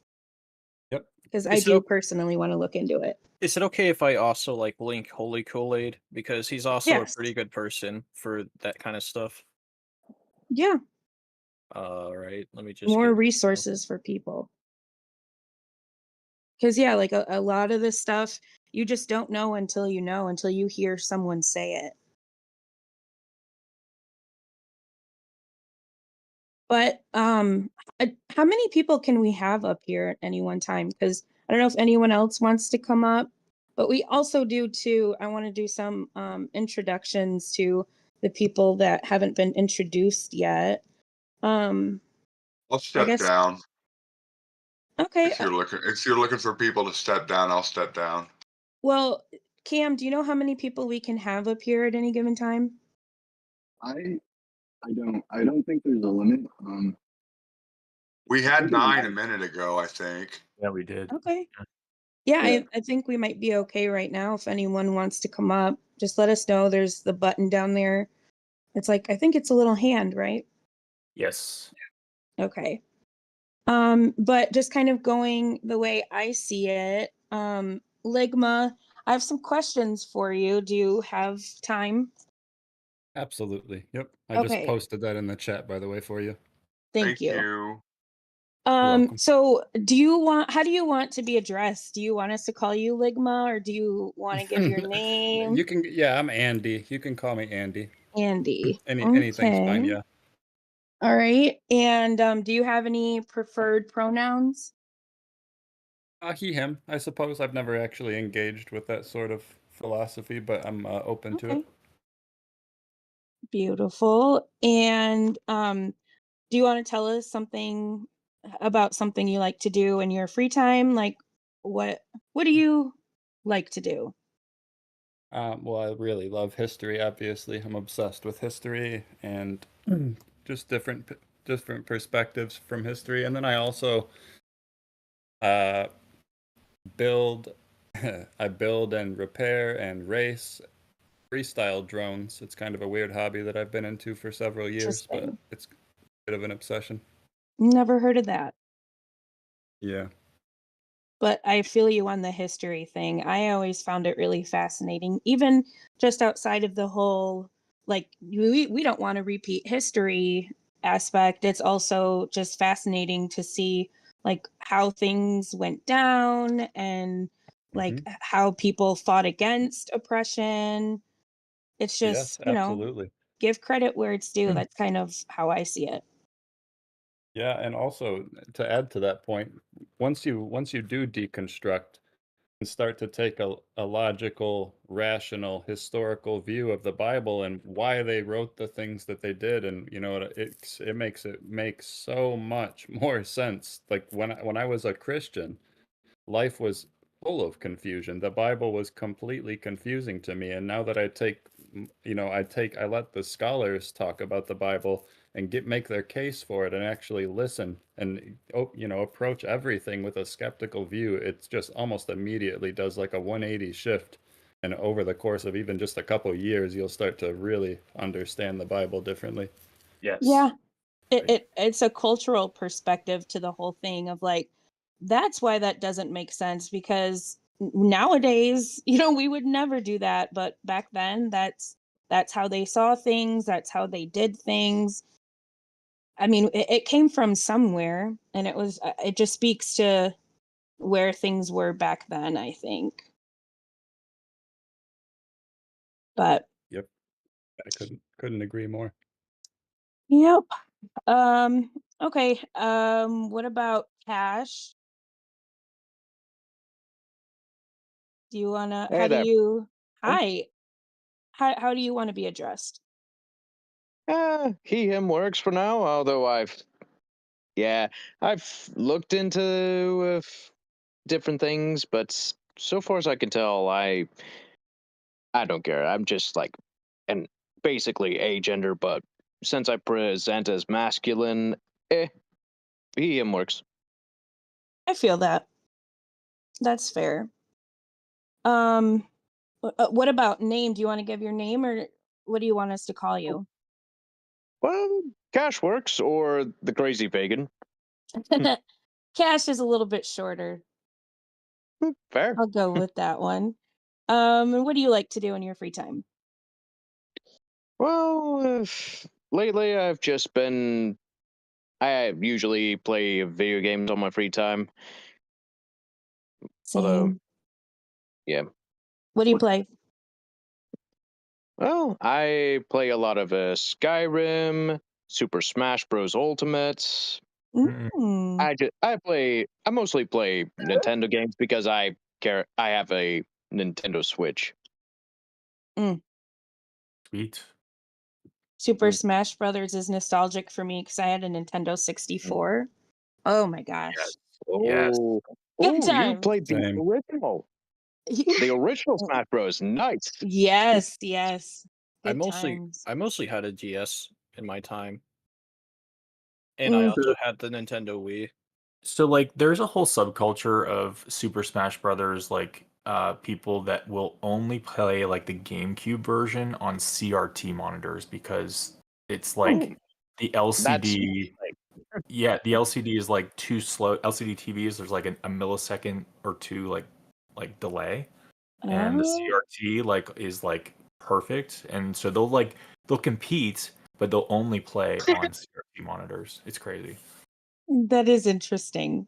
Yeah. can't I would blame have them never because thought to. Melee was a really good one. Oh yeah. It's just funny you said subculture. I didn't know that there was a Super Smash Brothers subculture out there. But you know, to each their own. Place for everyone. Yeah, exactly. Um, well, thank you for being here, Ligma. Thank you for being here, Andy. Um, who do we have? Goddamn Bear. Hey, Hi, what do you want to be called? you can call me Bear. Okay. And do you have any preferred pronouns? He, him works for me. Perfect. What do you like to do? I like to make music. I do extreme vocals, Oh, and I like to garden, and I like to read. And that's about that's the main things. Mostly music, you sound like a but dynamic also person. well, thank you. Yeah. I also have 5 kids, so kind of spread thin over all those hobbies anyway. Really, Yeah, no kidding. 5 kids? yeah. That's a lot. What's What their kind ages? Are they like close in age or? Sort of, but not really. Let's see. 7 is the youngest, and 22 just turned 22 is my oldest. Oh, wow. So They're across yeah, the board. we've gotten a long ways, and we have a long ways to go. Right. Yeah, what kind of that's music very do you good. make? I like mostly deathcore. I like a little metalcore too, though. Nice. I do like really everything, but that's like my favorite stuff, though. I love those kinds of vocals. Sorry That's to what I was interrupt. saying. You sound dynamic because you're like, I do, was it extreme vocals? And you're like, but I also like gardening too. I'll have to Two go can out and go be all zen in together, my but garden. it's just funny. Yeah. Yeah. Does anybody else? Was anybody else raised Southern Baptist in here? Not I. No, that's what I was. I was raised Southern Baptist, and when Volsey was in here earlier and he was talking, I was like, he sounds like he's talking about a Southern church, because that shit sounded just like everything I heard growing up. And by the time I was about 13, I finally started to just actually read it, and well, I was pretty appalled. So then when I was 18, I went to Amsterdam and I tripped on mushrooms, and then after that, it was just kind of like everything seemed a little different. I just kept reading and reading, and pretty much That's an cool. atheist at 18. Wow. But I wish we had had the internet back then, like we did. I mean, we did have the internet 25 years ago, but you couldn't find all this stuff, like all these live debates with atheism and everything. You couldn't find that 25 years ago, really. I mean, you'd have to really Mm-mm. search for it. So it just took going to the library and getting on the internet and buying books, reading them. Yeah. But it was a fun journey, though. Yeah. And nowadays not a lot of people can say that their journey was quite like that. So Yeah, yeah. that's true. I But think that's me. well, thank you for being here. It's nice to meet you. Kurt was kind of saying the same thing earlier about how the information that's accessible now just wasn't, back then. And so it is nice that we have this resource now where you can access so much information, and a lot of it, really helps to, like, with your deconstruction journey, sure, but also it gives you like tools to combat things um that you might have to, like, if you have conversations with people in your life, like your family or what have you, having a way to offend or defend yourself is also helpful. So it Definitely works that. twofold. Absolutely But what you just said to hear. Yeah. Like so much of watching this content and being involved in this community has given me like confidence to talk to family members and other people about, mhm, why I don't believe the bullshit that they believe in, mhm, yeah, My especially dad to was go my ahead. dad was a skeptic growing up, and then I don't know, he turned Christian on me. It was weird. My mom was always the really Christian one, but my dad was the one that was always like a big history buff and always questioned everything. But then all of a sudden one day he was just like, "Yeah, I'm gonna go be a deacon at the church your mom goes to," and I'm like, "The hell? What? What? Alrighty then." It was Yeah, a I big mean, shocker. it's one of those things where it's like there's something that calls to you, and that's what sucks everybody in. I mean, you even think about how many people, commit these terrible crimes and then end up in prison, and then, it suits them hmm to find religion. I It's think with my dad, I think also he got scared because he went to the doctor and he had a CT scan in his lungs, and they were like, "Well, you have nodules on your lungs, mhm. like masses growing from smoking." And yeah, and I really think that had a lot to do with it because it was like not even a year later he was going to church, and I'm like, okay, Yeah. that's odd. Hmm. Exactly. Yeah, I mean, I forget who I was talking to recently. Stacy, let me know if it was you. But sometimes people, like, their reason for believing is even just like the things that they do wrong, having a way to absolve themselves of that instead of confronting what it is that they did wrong. And, another side of that is the people who, do go through hard things. And then for them, it's like, well, if I believe in this God and what you're supposed to do is pray and then, he'll fix these things, well, then I better get into that and, have this stuff fixed.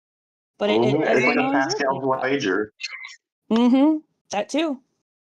That's what it feels like. It's like a, well, just in case, I'm a little afraid of this Exactly. God. All right. Mhm. Yeah. And speaking of Stacy, hi friend. Hi. How you doing? I'm great. How are you? Good. Thank you for being here. Um, Of I got course. I got some questions for you. For sure. Do you want us to call you Stacy, or do you like You, sparkly latte better? I have so many. You can call me like Stace, Okay. Stace, Stacy. My real name is Anastasia, though. That's my Russian name. Oh, Yes. I okay. just don't like putting it out there because it's too Yeah. long and people might misspell it or they might get confused on how to say it. But I've been called Anastasia in Mm. very different ways. So you can It's a call me pretty name though. Stacy. Oh, thank you. Okay, Stacy works. I love your name as Um, well. Thank you. It's it's not very fitting. It means innocence, but you know, it's unique, so I'll take It it. is. It is. Do you have preferred pronouns? She, her are my pronouns for sure. Thank you. And tell us about yourself. What do you like to do in your free time? I like to meet new people. I'm a social person. I'm introverted, extroverted, so depending on how people make me feel, I will like blend in like a chameleon. Yeah, Yeah, wildfire. That's what I say. yeah, friends, I have chosen family that I'm with, but it's kind of weird with chosen family a little bit because it feels like, my family is just gone. My real biological family is just behind me. Yeah. And it's just a weird experience I'm going through. It's one of the actually like, 2 years into this whole being an atheist. It's like it's just such a crazy thought that like your world could just change, like your whole entire worldview could just like completely be just shattered into tiny Mm-hmm. pieces and reconstructed into like something so much more beautiful, because that's what I look at atheism as. It's Yeah. like so beautiful because you just become so much more empathetic. You think about other people more rather than Hmm. yourself. Um, but yeah, family, friends, socializing. Right now, I'm just focused on like school and work. But yeah, Yeah. Well, thank you for being here. Um, I was gonna say we were kind of talking about that earlier about how the Christianity religion makes people like self-centered, yeah, and their view of things are so narrow that it's like, mhm, well, this religion works for me, you know, my God is good, he did this for me. And it's like, you know, there's all the other people out there that it's not doing a damn thing for, but that doesn't matter because I'm getting what I pray for, you know. And it also to the whole like morality of, you know, oh, I get my morals from the Bible, and it's like, well, that's not really a great place to get them from. You should try empathy, or, you know, compassion, or common sense, even, for that matter. And I agree that it makes you a better person, I think, once you're able to walk away and deconstruct and start seeing things from, you know, a different point of view and a different perspective. yeah. Deconstruction was really painful for me. I cried a lot of tears because I was like, oh my gosh, I feel so betrayed. I feel lied to. Yeah. It's like what I thought about. Like I remember sitting in my car and I'm driving and I'm like, what is this world? You know? And I'm like, this is like, I was like, the last parts of God and the last parts of feeling like, oh my gosh, I have no one to pray to anymore. Oh my gosh, Mm-hmm. I have no one to go to like that in that way, because I used to go to God. I used to be like very spiritual, you could say, like spiritual but religious at the same time, Mm-hmm. fundamentalist. So it's like it's been a really, really crazy, crazy journey.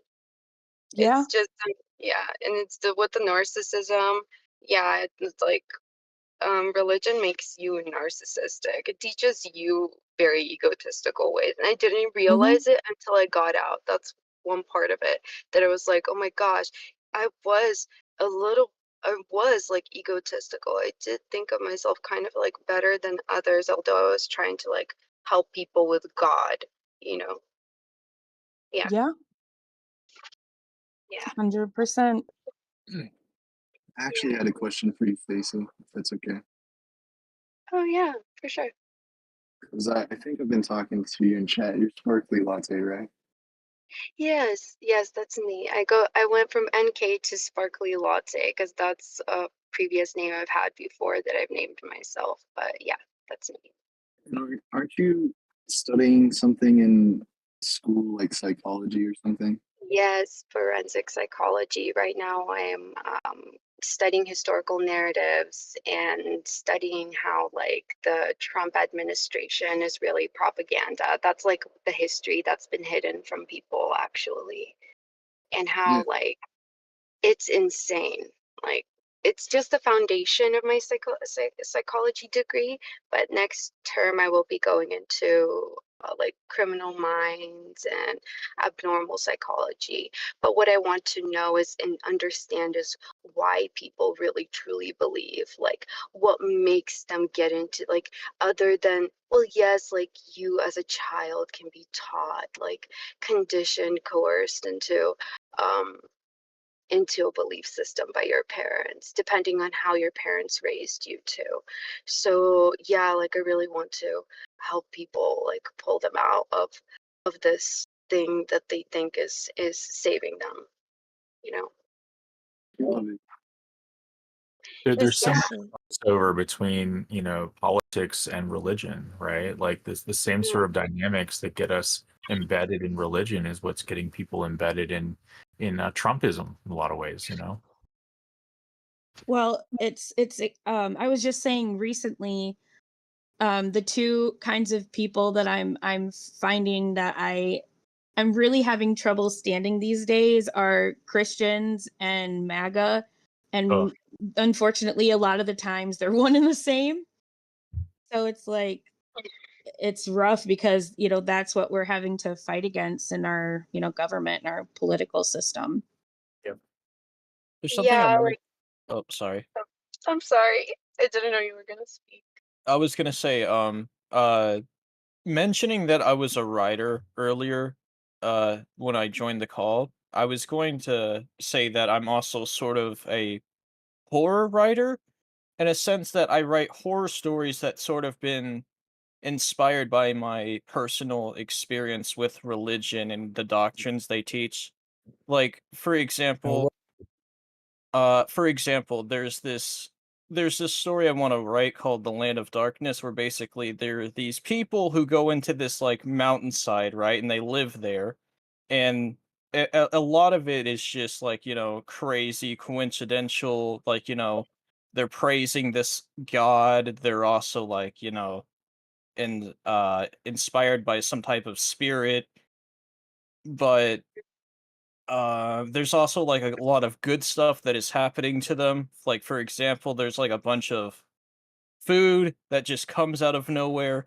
There's like a bunch of cattle, this, that, and basically what the story's about is basically they find out that this god that they believe in is not so much of a good god, because like when one guy questions the morality or existence of this god, it immediately turns on them and tries to kill them. So it's nonfiction. That sounds awesome. Yeah. Just kidding. But it is kind of like that, though. I mean, that's one of the things too, like hearing a lot of Christians talk, even just from the, like, you're supposed to talk to God and God is supposed to talk to you. And it's like, if you're hearing voices in your head, I Mm-hmm. that's not a good thing. We shouldn't It encourage that. my story is also based on Lovecraftian horror as well. So the god turns on them by possessing the body of their religious leader and basically burning him into ash. And that's what happens. And yeah, that's also parallel with what happens in real life too. Yeah, I it's mean, symbolism. A lot of it in the story is symbolism of basically like, cult leaders and whatnot and why you mhm. shouldn't trust them. Yeah, Do you're you right. guys That's think very scary. do you guys think that they're all cult leaders in their own way, or do they start off like very, what's your opinion? Like, do they start off very, very Once okay, innocent? okay, so they start off innocent, right? But like when the guy starts questioning things inside of their their lifestyle, they immediately turn against him, and basically the god, their so-called good god, turns them into an influence of destruction and kills the guy who questions their morality or what they believe in. Mm.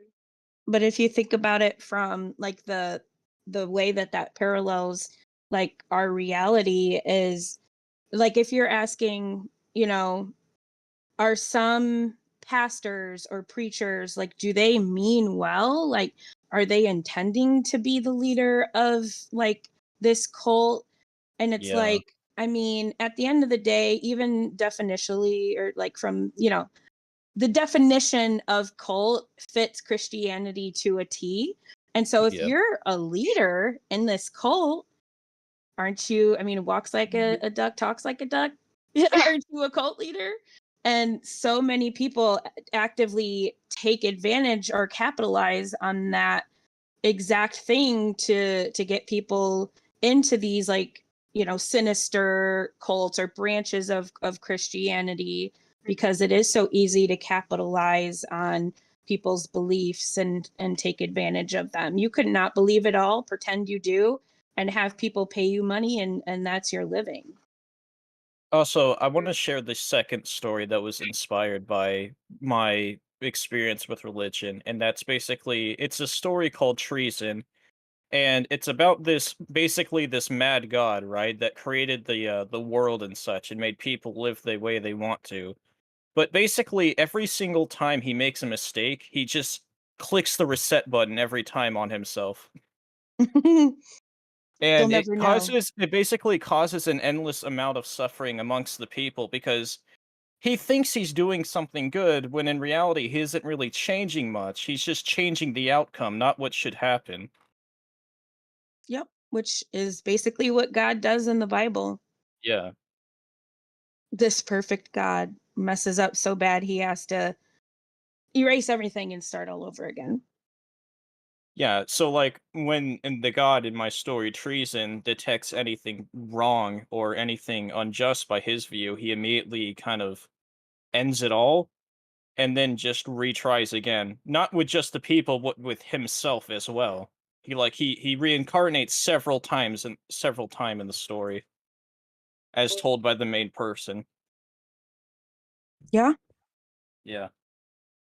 that's what happens in the Bible too. But it sounds super cool. I'm super interested to read your stuff because, yeah, I generally like the horror genre anyway, but nothing scarier than based on true events. Yeah. Because, Have you yeah, guys Same. have you guys heard anything about the Catholic Church, the Vatican archives? Do you guys know anything about that? Because I know that they have like private archives where they collect all of this information, where it could be like secrets of the past or I don't know. There's yeah. something I do remember about the Vatican, and it's that painting of Jesus who has like only one eyeball, but that's the only thing I remember.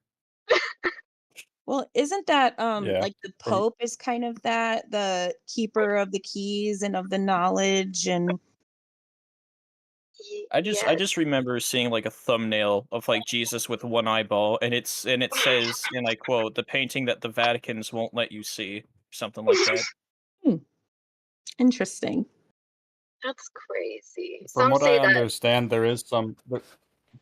Oh, go I ahead. was just gonna I thought you were I was done. just gonna add just one last thing, just one short thing. Some say that the Vatican is the true church. It's like it's where it kind of like started. Like all they I'm have all sure they do. They all That's feel that horseshit. way. right. I'm kidding. Mhm. Well, there is a lot of debate on, the Roman origin of Christianity, right? So I'm not sure that's Oh yeah, necessarily so far off, Mhm. I totally agree. And again, as I was saying earlier, Dr. Dennis MacDonald, he dives so deep into those points that you're talking about Christian being so much more Romanized than people realize. Mhm.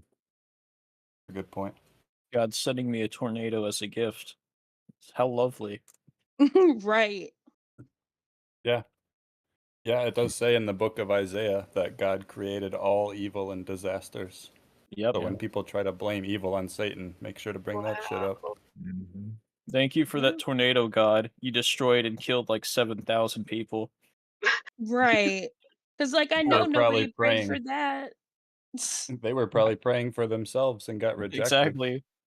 Doug would never send a tornado. Let's just be clear. Mhm. You know what? That reminds me of like those strangest like circumstances of like natural disasters happening. Then everyone's pointing at the Bible saying, "Look, it never burned up. That means God."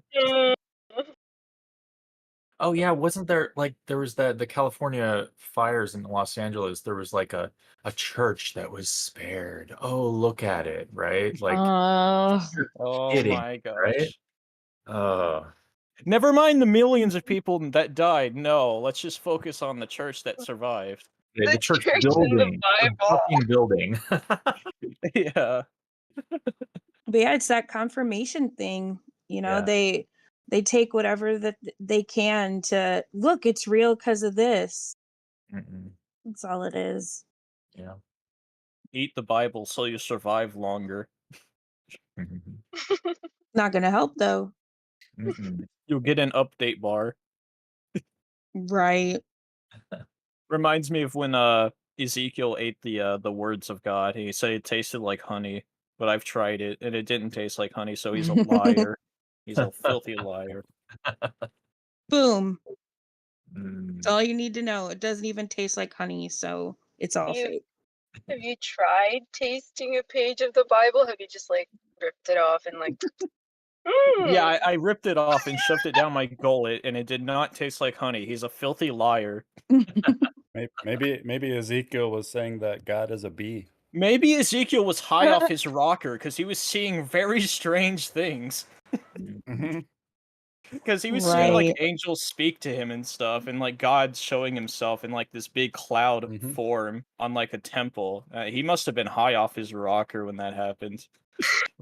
I think wasn't there an archaeological find recently where a temple of Yahweh was discovered, or at least in Canaan, and they found residue of cannabis like on the Yes, altar. inside Yeah, the libation bowls where they yeah, sacrificed, they would burn stuff for the inside of the temple. Yeah, it had cannabinoids that are the same See, cannabinoids that are found in marijuana. yeah. I was I just mean, thinking that like you would have to be high off your ass to think of some of Mm, the stuff that they thought of in the Bible. yeah, hell yeah. like I like I like used mean, an to There, think it there was were. like an I used angel to with think like it a was such human a face, revelation. like an angel with like a human face, the face of an eagle, and the face of a cattle. Get out of here, man! That did not happen. Right. or the zombies. No, they just did acid and thought they saw the zombies, all the people rise up. Like you just sometimes it's fun to like imagine like what were the circumstances where this Bible was written? Like I were these know. people like elbowing each other like, "Oh man, we're going to get them good. They're all going to fall for it." Like I Yeah. don't know. I genuinely think that the entire population was completely aware that the stories weren't true during that time. That's my genuine belief. I don't think anyone Either bought these I stories. either that or it's mass hysteria. It has to be one of the two or both. Yeah, that's possible too, especially Because given the because time period. because hysteria is a reaction to like events, events that kind of put pressure on people, so they react a certain way. Yeah, I don't think there was real zombies back then. You think there were real maybe zombies? I don't know. Jesus No, was a I'm just zombie. asking. The Um, Jesus zombie, yeah. The sky Yeah, carcass is and turned. Lazarus too. Lazarus, yeah. Jesus was a necromancer. Like Yeah, He's a magi. it's interesting to think like how did all of these stories get believed so deeply, right? But like you look in our modern era and you see like the crazy stuff that people are coming up with that are, you know, becoming gospel to them in a lot of ways, like all the modern flat earthers or like the whole cult around Trump, like people believe insane things. Or like Pizzagate, right? That they Oh believe my that gosh. like Oh they my believe god. Yeah, crazy shit. that's so true. Um, You're That's so right about yeah. that. it's yeah. more than likely because like apologists and evangelists like believe the most insane shit possible. Like they'll see the most stupidest conspiracy theory about like how God's coming back, and they're like, "Yep, that's happening." Mhm. Yeah. Yeah. do you guys Um, know Richard Lorenzo Jr. on No. YouTube? Yes. He he Yes. Oh he my god. he like thinks he's exposing all this different stuff, right? Like Freemasonry and occult, and I think that has a lot to do with it. When I was a big believer, I talked to my cousin a lot, and he brought up occult knowledge a lot. and I would try to bring it up in my like discipleship groups, and like nobody knew, nobody cared. But I feel like that's the belief that surrounds it, and that keeps some Christians into it, because that kept me into it for a while. When like Richard Lorenzo has a video on Freemasonry, and he shows all this ritualistic stuff, and you're like, huh, maybe that could be real. But then, like, as I thought more about it, I was like, this is just crazy too, like this is just people being crazy as well. And like, it doesn't really prove any God. All it proves is that like these people everybody has some sort of crazy belief, right? Yeah. And So do you think that they ever did rituals I at can't. all? Maybe they just did rituals that were like, did they ever sacrifice children? Because what It's I've heard these people say is like, oh, Freemasons, like they have sacrificed children unto Moloch, like the god of child sacrifice, and that proves the Bible. And it's like, I don't Yeah. think so. I think because Molech, Baal, all those stories, if you read them from the people who made them, they look like the good guy. They're exactly like in Jesus's position. It's just really hold on. It's just really like, I think, who's writing the myth and like what culture are you in? My favorite. No, something that Oh, sorry. I was gonna say my favorite quote from Justin and his like debates with people, specifically Christians, is when like they try to say that no, he was the king of the Jews and he was the king of Israel, and then he would say no, he said that his kingdom wasn't of this earth, and I and then when they no, I mean when the Christians would say that, he would say in response, yeah, I would lie too if I was a false messiah. I would also say that my kingdom is not of this world. Sorry. That's awesome. Yeah, I love that. I love it when Justin says that. It's so great. I quickly also wanted to add to Cam's point. You make a good point, actually, and it almost makes me think that maybe attacking the stories isn't the best way to go about it, and that we should try to attack the conspiratorial mindset and try to disprove. You know what I mean? Just show them that conspiratorial thinking always leads to trickery and falsehoods. That's an excellent point that hasn't even crossed my mind. That reminds me of a video that I'm going to post in the chat here, and it's about and it's from a YouTuber called Alt Shift X, and it's called Apocalypse, Disaster, and Religion. It's a pretty good deep dive into what you just said. Okay, that's awesome. I'm There gonna you pull it go. up in another window. I Cash, did pulled you it want up. to say something? I pulled it up in the chat, the open chat. Okay, yeah. So I was gonna mention one little thing about the Molech deal. I've actually heard somewhere, at least from I think it was an atheist channel that mentioned that Molech is not actually a name of a deity, but it was actually the ancient Hebrew word for sacrifice. It just meant Yes. sacrifice. Yeah, that's slowly becoming the consensus view. Actually, you're absolutely right. It was many gods received Molech sacrifice. The Israelites, assumingly, did Molech sacrifice to Yahweh. The Baal worshippers did Molech sacrifice to Baal, and so on. It was just a regional. I totally agree with what you just said. Here's a question that I've always wanted to ask to Christians, and it's like, why would God be jealous? Like, can't he just love everyone and get over it? He certainly Seems could, pretty. but he chooses not to. It doesn't seem like something an omnipotent entity would be doing. Yeah, like why are you jealous of this like few specific individuals? Mm-hmm. Yeah. It's These are like the apes that I love the most. these are the apes that I love the most. These are the monkeys that I love the most, and I don't like the other ones. Yep, fuck bears, fuck deer, fuck crocodiles. I just love these apes. Yeah. that's such a good point. Not my monkeys, not my circus. My monkeys fly. Thank you very much. And I invented wasp and I don't like them. Yep. And rabbits chew cud. You guys were talking about the stories that people are willing to believe out of the Bible, like this definitely happened. The big one for me is Noah's Ark, because I never ever heard anyone say that it was just a story or a parable until I started watching like deconstruction content.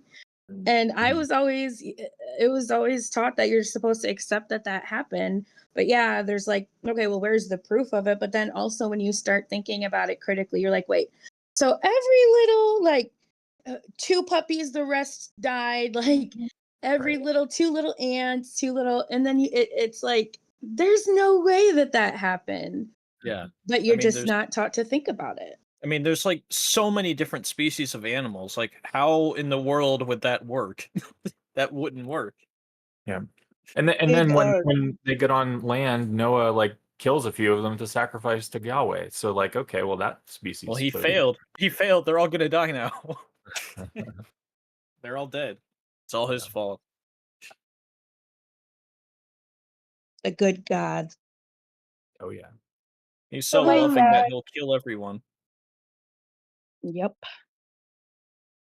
Were my you gonna dad say will something? always. Oh yeah, yeah. I was gonna add to the Noah's Ark. My dad is very big on all of this stuff, and I've had debates with him, and he's a very opinionated man, and he's like, "Show me the proof. Where's your proof?" And he'll just what's it called?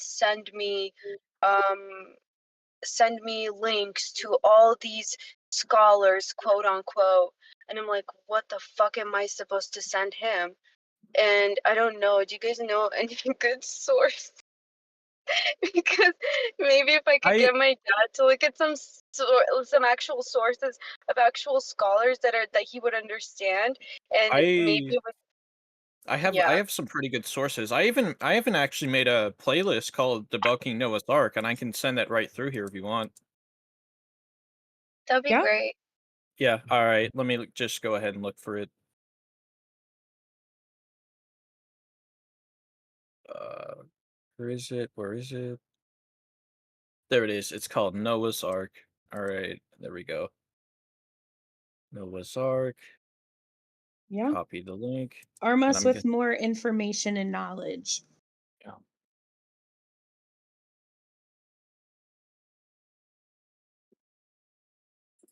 Well, there you I go, don't have any Stacy. more. I added you to it. Okay. Yeah, I don't have any more like talking points. So, whenever anybody, the floor is open.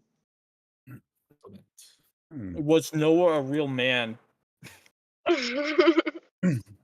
Was Jesus? The better question is, was Utnapishtim a real man? Because that's what the Noah story was stolen from.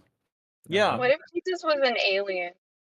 What Well, if he was an alien? It just flew down here and That's said, "Yeah, flood." an entertaining idea. mhm. He used What's his the one it's magical. based off of, though, historically? I It's actually just did. very Sorry. It's just very crazy ideas some atheists have come up with, I've heard. Yeah. Okay, so I did a little bit of listening to like what was it? The Holy Kool-Aid talk about Noah's Ark. And apparently the story is actually derived from what could have been a real event, but it was just sort of misinterpreted. As in like a flood could have happened, but a guy just went and wrote the story completely wrong and it was just the game of telephone. Absolutely. I totally think that because these stories came from Mesopotamia. If you look at Mesopotamia, Mesopotamia is surrounded in a circle by the Tigris and Euphrates River. And Yep. it's like a couple 100-mile area, and those rivers flood and dry up regularly. They fluctuate. And so it's totally understandable or believable, at least, to think that, that the whole area of Mesopotamia flooded when those rivers flooded. And they thought if you're a person with no electricity, no car, and you're basically in a raft or something in the middle of the Mm-hmm. water, like you'll no matter which direction you go for days on end, it's water in every direction. Like you're gonna think the whole world flooded. Yeah. Exactly. And you're And those also are our oldest versions of the stories too. So given that they're the oldest versions and that they're surrounded by rivers that constantly flood the area, it makes total sense that that's where the stories came from. It also would make sense that they would think it was some type of punishment from a god or gods because, like, this was back before the luxury of a lot of scientific analysis. So they thought that the gods were punishing them, you know? Hmm. Yep, And absolutely. like if you even think about a tsunami, even in like where we are today, as far as like advancements and stuff, or a hurricane, I mean, the wrong kind of disaster comes around, and no matter how advanced you are, if you're not ready, you're not ready. You know, Yeah. Yeah. you get wiped out. But I have heard from there's like people who study, I don't know, the whole like flood element, and they have found, I guess, proof that there was probably at some point a flood somewhere. I don't know. I'll have to look into it. It was like a very cursory look I took at it, but basically they were trying to tie the idea of a flood into help me out here. There was a Disney movie about it, Atlantis. Oh, Atlanta. Yeah, that they're saying it was a real place and it was wiped Mm, away by a flood. I love getting into like I love like those like underground, like the under the water, like cities. Like I just love like fantasizing or like what if that was like real. Sometimes I'll just like go through like YouTube and I'll look up videos and they're just fun. But since you mentioned Atlantis, Sometimes they do have some like compelling information though, because there was like when you look at what I think it was Plato said about Atlantis and like some of the stuff that it had, they are finding those kinds of things in this place that they think where it probably was located. It's really fascinating, actually. Oh, and by the way, something else about me, I've also been getting into archaeology and also carbon dating as well. And I've actually been able to predict when a specific sample and how old it is and what year it originally was like, alive or could have been passed away. That's cool. Yeah.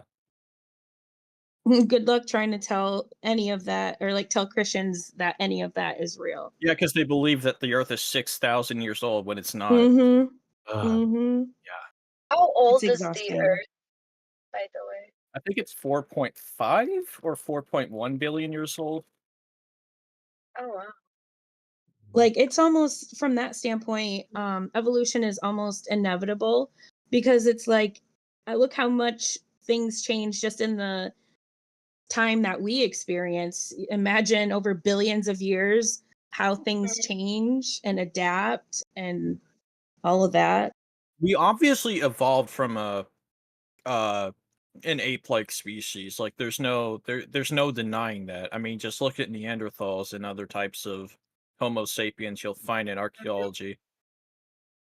Exactly. If you aren't of the mind that it's all fake and lies, it's actually really fascinating the things that we can learn just based off of what we find.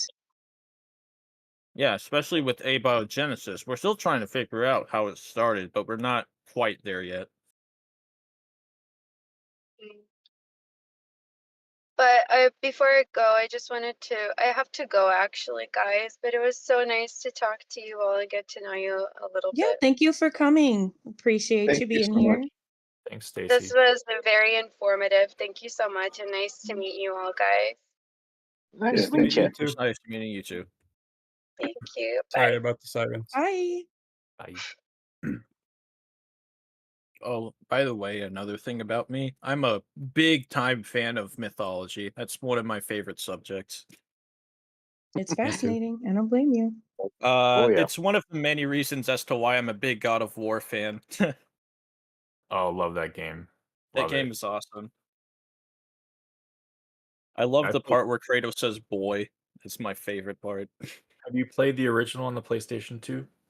I can't because I don't have a PlayStation. I've been trying to see if I can like download the ROM and play it via like, a simulator, but I haven't been able to find one that actually works. I do know the story though. I've listened to like so many analysis videos that I just already know what it's about hand to hand. Yeah, the story in God of War, I love how they play, with the Greek mythology and everything, but like it's so compelling. Like that was one of the first like story games that really sucked me in. Yeah, I mean, it does something very unique with the whole Greek mythology and stuff. Hmm. And they have really good way of making, what is it, antagonist characters as well. Like they're not your ordinary like antagonists you would see in other types of video games. They're pretty like well thought out and well written.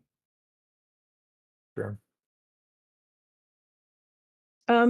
Speaking of mythology, isn't a lot of the Bible kind of touched by Greek mythology Um or inspired by, maybe? Absolutely. Absolutely. The whole I can't remember which books fall into the category. Um, but for like the Bible was composed roughly from 1200 years or 1000 years all the way up until 2000 years BCE. Old Testament, I mean, and the last couple hundred years of that were during the Hellenistic period when they were under Greek rule. And all of the stories just like immediately changed to mirror all of the Greek mythologies. And then in the New Testament, all of it seems to parallel Greek mythology, especially the Gospel of John. It's disgusting how directly the Gospel of John plagiarizes the Dionysus mythology and how directly Luke plagiarizes from Homer in the Iliad. Dionysus. Absolutely. Yeah. Dionysus was son of God, born to a mortal, turned water into wine, supplied unlimited food at a feast, leader of a rebellion and killed for that rebellion, resurrected after being killed and ascended into Hades. It's like a Yeah. direct copy. See, And the also, things that just you to just add one don't more know till thing, you know. Yeah, go ahead. I was going to say also, Ovid's Metamorphosis was a really popular book in the Roman world, and because the Jews in Israel, or sorry, Israel, were under Roman rule during that time, these stories were just right in their face. Yeah. Forgot where I was going with that. It's fine. Another thing that I also partake in is that I really love either musics, shows, writing, whatever that have a lot of symbolisms to like real world events, if that makes sense. You know, stuff that kind of symbolizes events that happen in human history from time to time. Absolutely. I just Yeah. remembered what I was going to say, by the way. I'm sorry. Um, Ovid's Metamorphosis was written in the year 7 CE, roughly. And it's very easily datable too, because in his older writings he talks about which Roman rulers were in power during the time that he was writing, and he talks about which Roman rulers, when he was exiled to the island and stuff. So it's very easy to prove the dating of this. But in Yeah. Ovid's Metamorphosis in 7 CE, he was the first person to combine all of those elements that I just listed off that parallel the story of Jesus into one writing. Like Homer would have some of these writings about, him being the son of God and being born to a mortal woman, and Eusebius would have the writings about the wine stuff, and it's like in Ovid in 7 CE, an extremely popular philosophical and just a novel writer, basically, was the first person to really compose all of those elements into one story. And then just, 80 years later, 100 years later, we get the Gospel of John blatantly plagiarizing it. Wow. It's so Wow. crazy. It is Yep. just It is fun whenever callers will call in and they're treating the gospels as historical narrative, and I'm just like, really, at this point, like, I'm knowing so much that I know, I'm like, these are fictional stories, guys. These are fan fiction Yeah. about some person that may or may not have existed. oh Uh, my gosh, Yep. that's so great. The Bible is Yeah. fan fiction. Oh my gosh. That's an excellent It really terminology. That's really is accurate. fan fiction. And yeah. also a lot of the stuff that they say in the Bible that quote unquote things that Jesus said, we don't even know for sure if that's actually what he said, because it could just be the word of mouth and the game of telephone, you know? I almost guarantee that none of it he said, right? Yeah, These exactly. these If are he's a stories. real person. Right, yeah. Because If he's- actually, oh, go ahead. I was gonna say, if he was a real person, he definitely would have not said any of that. Yeah. Well, it Yeah. isn't like he would have spoke Hebrew, right? And all of it's written in Greek. Yep. Right. Yeah. True. But And also- I was just gonna say really quickly, that's one of the reasons that like I wanted to do the whole book club thing is because specifically Christ Before Jesus, like their book and like their whole like their search for knowledge about like they went into it thinking Jesus was a real person and almost trying to prove that and ended up finding evidence to the contrary that shows he probably wasn't even a real person. And it's fascinating, like, because one of the things that you hear people say is like, well, what about the tomb of Jesus and like all this that we have this quote unquote proof.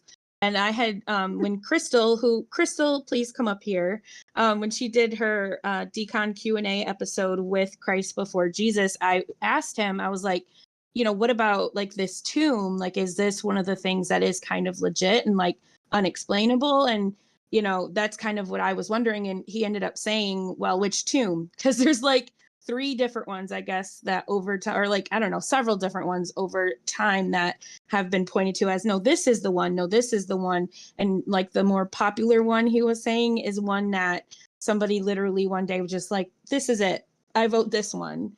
And I'm curious to see what is the proof or like the information that they found. So I'm plugging the book club. If anyone else is interested, we're reading the book. That reminds me of a lot of people saying that the Shroud of Turin is Christ, even though there's no like evidence Oh behind my it God. whatsoever, and it did not even come directly from where Jesus was at during the time if he was a real person. Exactly. Well, and the like funny there thing are about many. the Shroud of go ahead.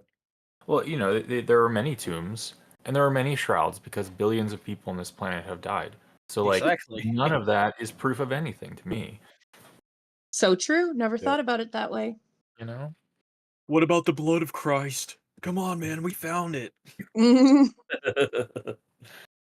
Christ took his makeup off after a night out, and that's what they found. No, he cried, and then the makeup from the makeup on his tears like kind of fell down in there. That's what happened. Right. Exactly. That's what happened. It's just so crazy. But Benny, Yeah. if you're in here, can you I want Crystal to come up. She said she's eating. And oh, okay. All right, fine. But I'm gonna BRB personally. Okay. But yeah, No worries. keep chatting. Jason, I stole your candy bar when you were a kid. I'm sorry. I have You sinned. stole my candy bar. What candy Yeah. bar? It was I don't know. I forgot what it was called. It was a baby Ruth. Yeah. It Oh. was that. Good Also, candy I ate bar. pork, so it's over for me.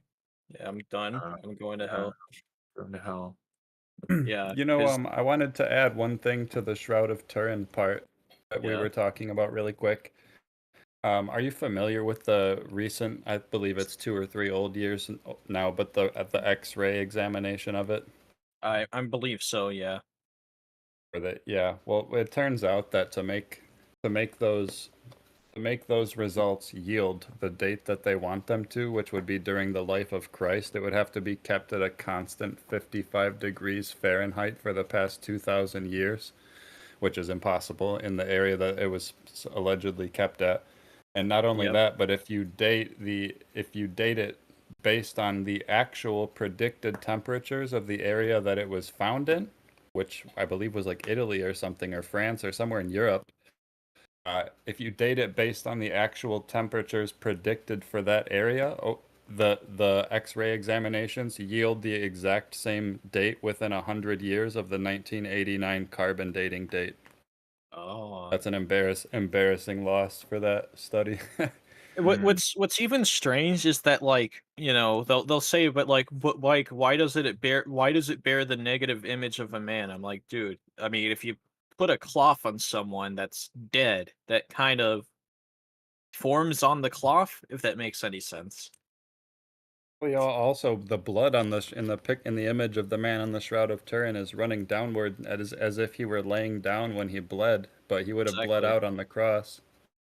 Exactly. And also they actually did test the Shroud of Turin to see if it was viable to being atomically correct as to how Jesus was crucified, and it was proved incorrect because it's not. Yeah.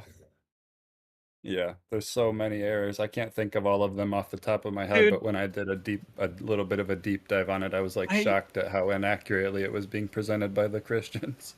I remember Catholics losing their absolute mind after this Jesus drawing I made, and a lot of them were just reposting that image of the Shroud of Turin. And even as a Christian, I knew that wasn't him. Yeah, yeah, that's terrible. And it was made during an era where everybody was forging biblical documents and biblical artifacts, and it was in an area where people were doing that like a lot. It was like a profitable business, and a lot of people were doing it, and that's when this was produced. That's when the carbon dating shows that it was produced. Remember when people found a rock formation that looks like the shape of an ark? Then everyone was like, "Oh my gosh, it's Noah's Ark." Yeah, I love that. It's just a mountain. It's like a mountain that exists, and then everyone's just like, "Oh my god, Noah's Ark!" Oh, And there's also like a bunch of other mountains nearby that look just like it. you're joking. There's no way. I swear to There's a God, yeah, whole I was just fleet. watching There's a something. fleet of arcs. That's how he did it. Yeah, There's a yeah, fleet of fleet. arks. Yep, we got the Babylonian Ark, the Genesis Ark, the Greek Ark. The Chinese one. The Chinese Yeah. one. Yeah. The Chinese Ark. There's like so many arcs, and they just can't decide which one it was.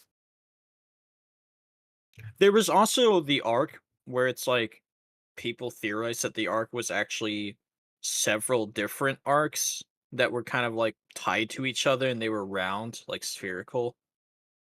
Really? I've never heard that.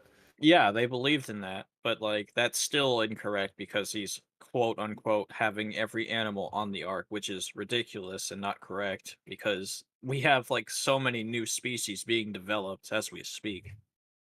Well, if you think of the story too, like it's clearly a story that came from that region, and for the known world, they probably thought, yeah, okay, we could fit all the animals in this thing. Not thinking that the world is vastly, vastly bigger than their little region in Mesopotamia. Try not Yeah, to cringe challenge. same thing with Jesus and the mustard seed parable. You know what I mean? He didn't realize that there were several seeds smaller than a mustard seed because he was Yeah. just local to the Yeah. Mediterranean. So Jesus lied? Oh my God. Yeah. Or he was dumb. He might have been dumb. Hey, Jason and Ligma, I have a challenge for you. Try not to cringe challenge while watching Christian movies like God's Not Dead. Oh no. Oh, I haven't watched any Christian movies as an atheist. That's a good idea. Rewatch some of the old, maybe read Left Behind. There's this other terrible movie that the same makers of God's Not Dead make, and it's called Nefarious, I think. It's basically about like this demon possessing a guy, and he gets upset that the guy's an atheist, and I'm like, okay. Those movies are just like I wouldn't be able to watch it because I would be just cringing like crazy. Dude, and what makes it even more hilarious isn't it like more over the belief that the demon would like a person to be atheist? Why is he mad at him? Well, I don't get it. Yeah, that is weird. And I remember having a friend had a Christian friend that would say that it was the greatest horror movie of all time that they would watch, and I'm like, no, it's not. I'm sorry, but I'm not gonna watch a demon get mad at a guy for being an atheist. It's just not possible. Yeah. American Christianity loves capitalism, right? Like we've got to have our own music and our own movies and blah blah blah blah blah. I was in a Kevin Sorbo Christian movie. No. No way. Confessions of a Prodigal Son. Okay. I'm just one of the background people in the church and stuff. Me and my daughter are in it. That's Yeah, funny. that was that was a dark time in my life on the streets of Hollywood. Wow.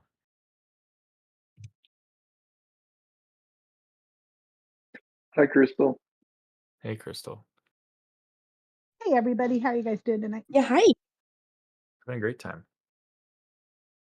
Good, I good. I upsetted God, so now my house is on fire again, like the 50th time. Didn't Wow. pray hard enough. I didn't pray hard enough. That's why I'm dying. That's what Mm. happens. Pots and pears for you, my friend. Watch Right. out for bears. I made fun of a bald guy, and now it's over for me. But you know what? That is a good point. And Crystal, I do want to ask you some questions, but I forgot what I was gonna say. Oh, wait, what were you just talking about? Bears. Oh, I was Oh, gonna say the whole thoughts and prayers things. Like, as an atheist, like that's what do you say? You know, like before you could just be like, "Oh, thoughts and prayers," like I'm praying for you. Like, what do you say now when somebody is going through a hard time? I say, let me know if you need anything. Is there anything I can get for you? Do you need to vent? Do you need to talk? Oh, Can I wow. buy you a cup of coffee? Can I send you a care package? What do That's you need? beautiful. Yeah, I guess it's not that deep, huh? All great called- things, Crystal. Absolutely, Crystal. it's I wanted to say I totally agree with Crystal there. That's a big advantage that yeah. atheism community can have over Christianity is that we take action while they just pray and hope that God fixes it. It's called So having a. true. It's called being nice and empathetic. Basically. Exactly. Yeah. Although empathy these days is becoming like a sin in some Christian circles, Mm. which is Yeah, just it'll get you blows my ostracized. mind. Crazy. Yeah. Yeah. Kind of like what happened with Catholicism in that first century. I mean, first few centuries when they started killing people because they weren't following God. We better not be going back that direction. We better not be. Right. We better not be. Please don't let that Yeah. happen again. Because the We want medieval the times were opposite. like the worst century for it. But yeah, all through history, people have No, no, let's not go back to that. Yeah, especially with the Salem witch trials. Those sucked. Those were terrible. I did not like that. I remember like physically cringing when I was learning about in my history class or writing class maybe. Mm. Yeah. The perfectly normal things that happen that mean you're a witch. Like what? You give the stink eye to your neighbor and then your neighbor's house catches on fire and now you're a witch. It's crazy. But Crystal, I was hoping that you had some time to tell us about your journey. My like how I deconstructed. Yeah. Get into the Oh, meat and that's a lot. potatoes. Okay, how'd you get here? Okay. I really have no idea how I ended up on the deconstruction side of TikTok. I think I started on TikTok because I was reselling. I was a professional reseller of used clothes, made pretty good money at it, built a business until I had my own warehouse and everything. And then that came crashing down.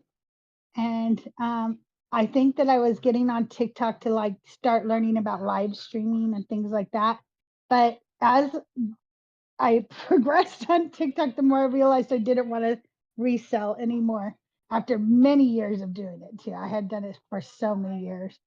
But and then I met Hanji, and through Hanji, like I met Joyful and Benny and Seth and Schley.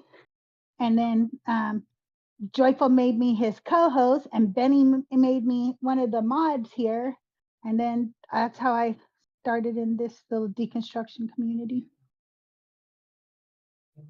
Wow. So you were one of the forefathers. of the Deconstruction Junction. They were Yeah, around yeah, yeah, and yeah, hanging yeah. out as friends way before I ever came into the picture. Like for almost a year before I even showed up on the scene, they had all been friends. Wow. Yeah, I didn't But realize that.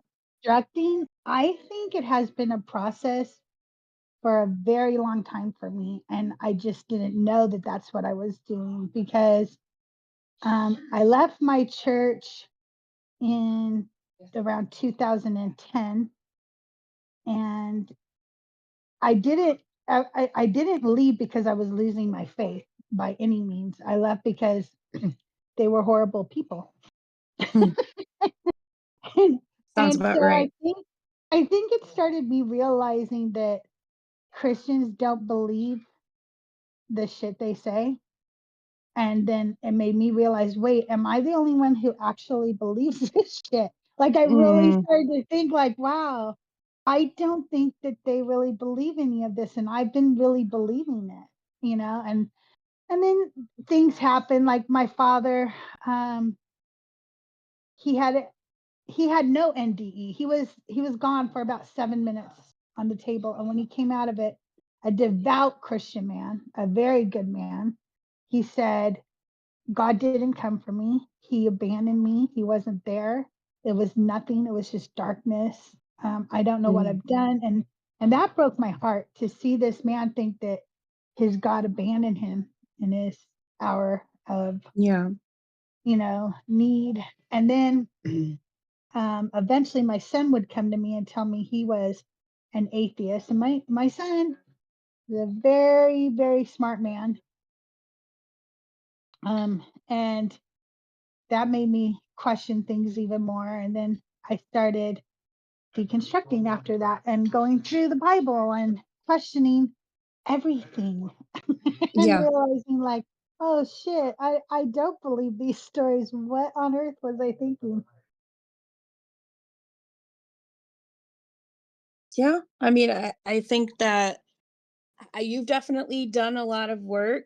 I think that's kind of why, I mean, I'm still obviously getting to know the community and a lot of the people who kind of, were first on the scene, so to speak. But I think for me, you're one of like at least the forefathers of the Discord, even in just that, like the sheer amount of knowledge that you have just from, like you said, you know what, I'm going to look into this deeper, and jumping in there and being critical and learning the information, like that is so critical to being able to help people like me, who I was never really raised to read the Bible, so to speak. I've never really read it like from front to back. I've only read like bits and pieces, and so like that's not where a lot of my knowledge comes from. And like being able to see people like you who did the work and know the thing, being able to kind of spread that knowledge is, it's so helpful. Like you're that, and that's, one of the reasons that I support you even outside of like you being somebody that I really like, but as a creator, because I I really feel like people need to hear the stuff that you've learned. Well, thank you. We have so many great creators here, and they all like contribute they're in their own way. And I think that it makes it so I don't get bored. I learn something new all the time, whether it's historical or geographical or linguistical, or like there's something new all the time I'm learning. We just have brilliant people in this community. 100%. And I really enjoy, like, Crystal runs a tight ship, and man, she gives it to Marilyn, and I am here for that. Same. Well, hopefully she's gone now. I think she's just on Mezzo's account still, but yeah, it I hate that I'm the bad guy a lot, and I hope if you guys are modding, you guys will start taking up being the bad guy sometime, because it's not easy. But This is our space. Christians have every space in the world. They can meet and talk and do whatever everywhere. Okay. But we can't. This is our space and I'm protecting it. Love Yeah. it. Yeah, as you should be, and much appreciated for everything you do. Because yeah, you run a tight ship for sure. So does Benny, for that matter. Mhm. But yeah, I definitely true though. I mean, that is why I always say that like this is the best community in my opinion because there's so many just brains, you know, who think about things a different way and have different kinds of, you know, perspective to offer. And it's just, it is nice, like Crystal said, to, you know, depending on whose live you're watching, what are you going to learn about today? And it does, like, while it can be kind of overwhelming, like, who do I choose to watch at this time? It's, you know, you're in good hands at the end of the day. And I really like that. Plus, we got trains here. Big Did you say W trains. oh, trains, yeah. Yeah, W Trains, train. yeah.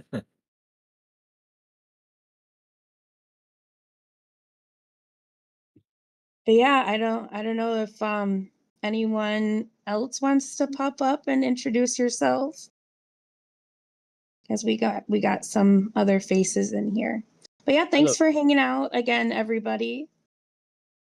Much appreciated. There's a major point that I want to also mention sort of about the Bible as well. For sure. Jesus didn't really have to die if you really, really think about it. 100%. Like he didn't need to get on the cross and die for our sins. Couldn't couldn't God just have forgiven us or something instead of having his own damn son like killed? Yeah. Like why did he need to do all that? And there's like many, many times in the Old Testament where God does just that. He forgives without the shedding of blood. So yeah, it's Mhm. just Yeah, Just so like depends why on who did you are. and like doesn't Jesus like even say, God, why have you forsaken me? So like whose team is he on? I'm confused. Yeah, so true. And isn't he himself it's not some big gift, some nice thing that Jesus did for us, because if Jesus is God, then he killed himself to satisfy himself. Yeah. Yeah. Like, Actually, I mean, that's just Here, let me allegedly prove to you Ian, that I'm the Messiah. Gets killed. I like the way that allegedly Ian puts it. He says God killed himself, or God sacrificed himself to himself to save humanity from a curse that he put on them oh my because a God. woman that was made out of a rib bone was fooled by a talking snake into eating a piece of magical fruit. That again, That's he created it's for such that a good matter. point. Mm-hmm. Yeah. Yeah, full stop. That reminds me of this animation. I forgot what he was in. Okay, so he's an atheist YouTuber, but I cannot for the life of me remember what his name is, right? But it usually has this like angel profile picture. And so like he did a commentary animation video based on Adam and Eve, right? And basically, um the angel is like trying to make sure that the tempting fruit is far away from the humans, but then God keeps coming back. He's like, no, it's supposed to be right next to him. He's like, why? Why are you constantly putting it next to them? Yeah, exactly. Like there was a million and one ways you could have did the thing. You didn't have to do it that way.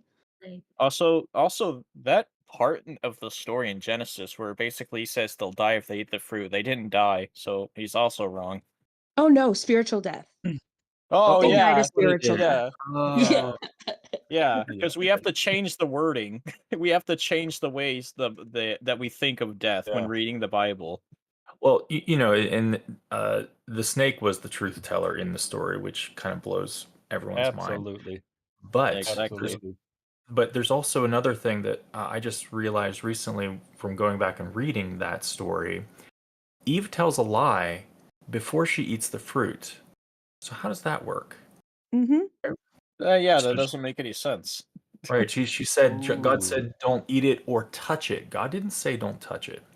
Yeah. And so sin hadn't entered the world yet, But she was and already she was sinning. already sinning. So how does that work, Yeah. Oh my right? gosh. So Oh, that true. was awesome.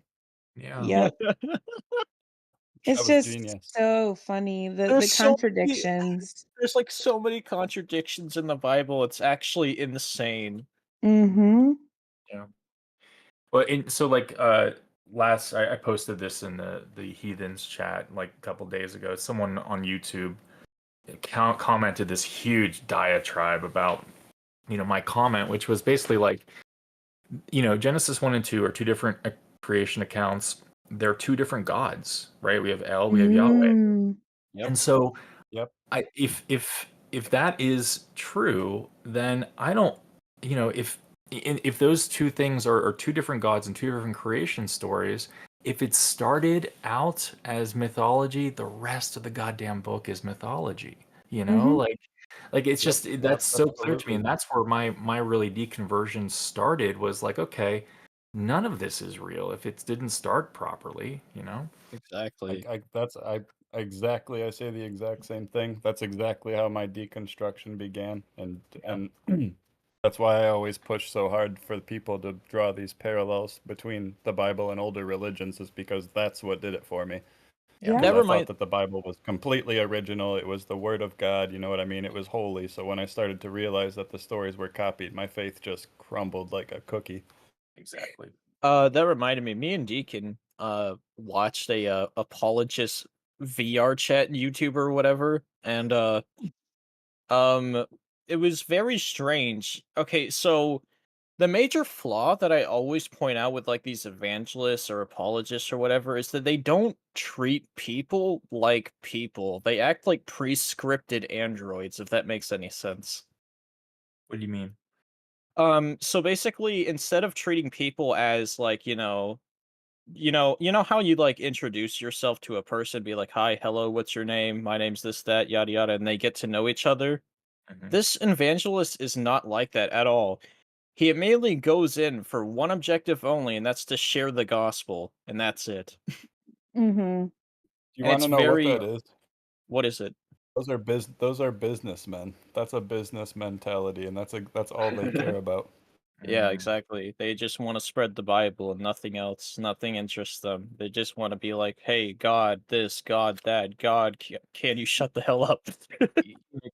Cam saying there, that's a business mentality. It is so true. Like I remember there's this one time where I was part of a small group, and the guy got up and he started writing on the board like the strategy, how to reach the most people, and if we create this many Mm-hmm. disciples, then it's just going to spread. And I'm like, this just feels wrong in Mm-hmm. a lot of ways. Yeah, Yeah, Also, that's why.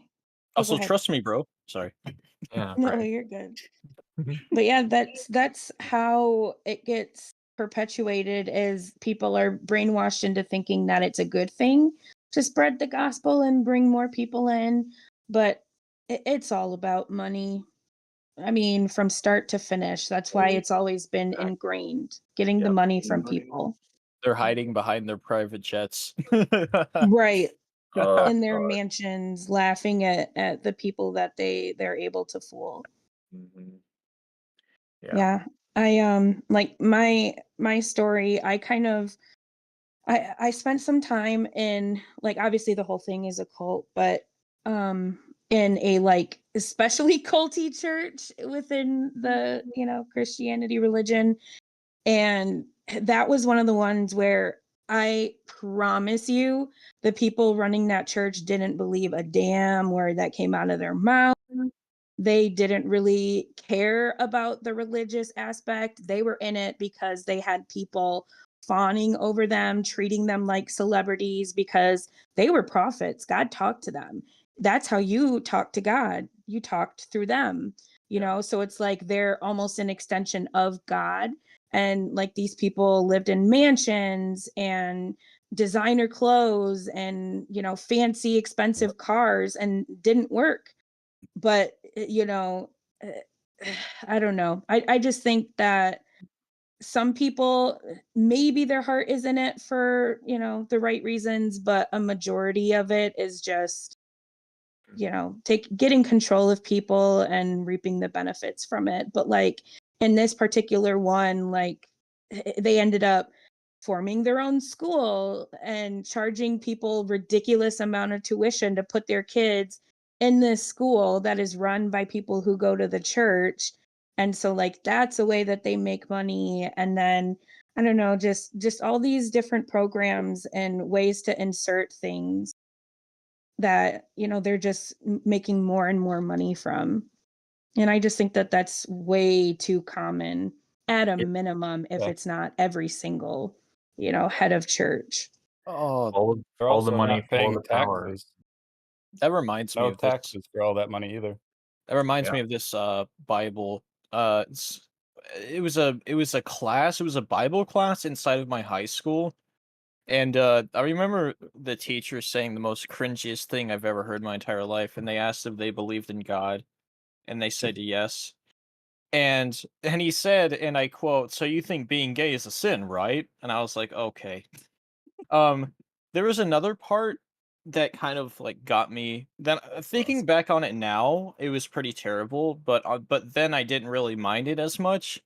But there was this kid atheist who was there, and it feels like he was kind of forced in there. And he was like kind of arguing with the teacher, and that didn't sit right with me. Hmm. Looking back on it and stuff. Probably was, Yeah. which does suck. Yeah, he probably was forced into that class because he was an atheist. Yeah, the story of a modern American Christianity, like Tahir was saying, is we want to create these communities that are sort of cut off, right? Be in the world but not of the world. And so you have your church, and then you have your school that's run by the church, and it's just like there's just so much of that, and it really is all about fame and power. Yep. Especially with mega churches, it's wild. Like I see a little Kenneth Copeland put in the chat there. Like, I just don't see how any rational person can see that man and be like, yeah, that's the guy that I want teaching, me how to live my life. Especially these big mega churches, when things come out about like the people who are head of them, and something always does. Like even in this case, this like cult in Vegas that I was talking about, it started in Michigan in Lansing, and allegations against him for like sexual assault came out, and so he picked up the whole congregation and told them that God told him that he was supposed to move the church to Vegas. And so people left their homes, left their jobs, left their belongings, and just booked it to Vegas because he told them to.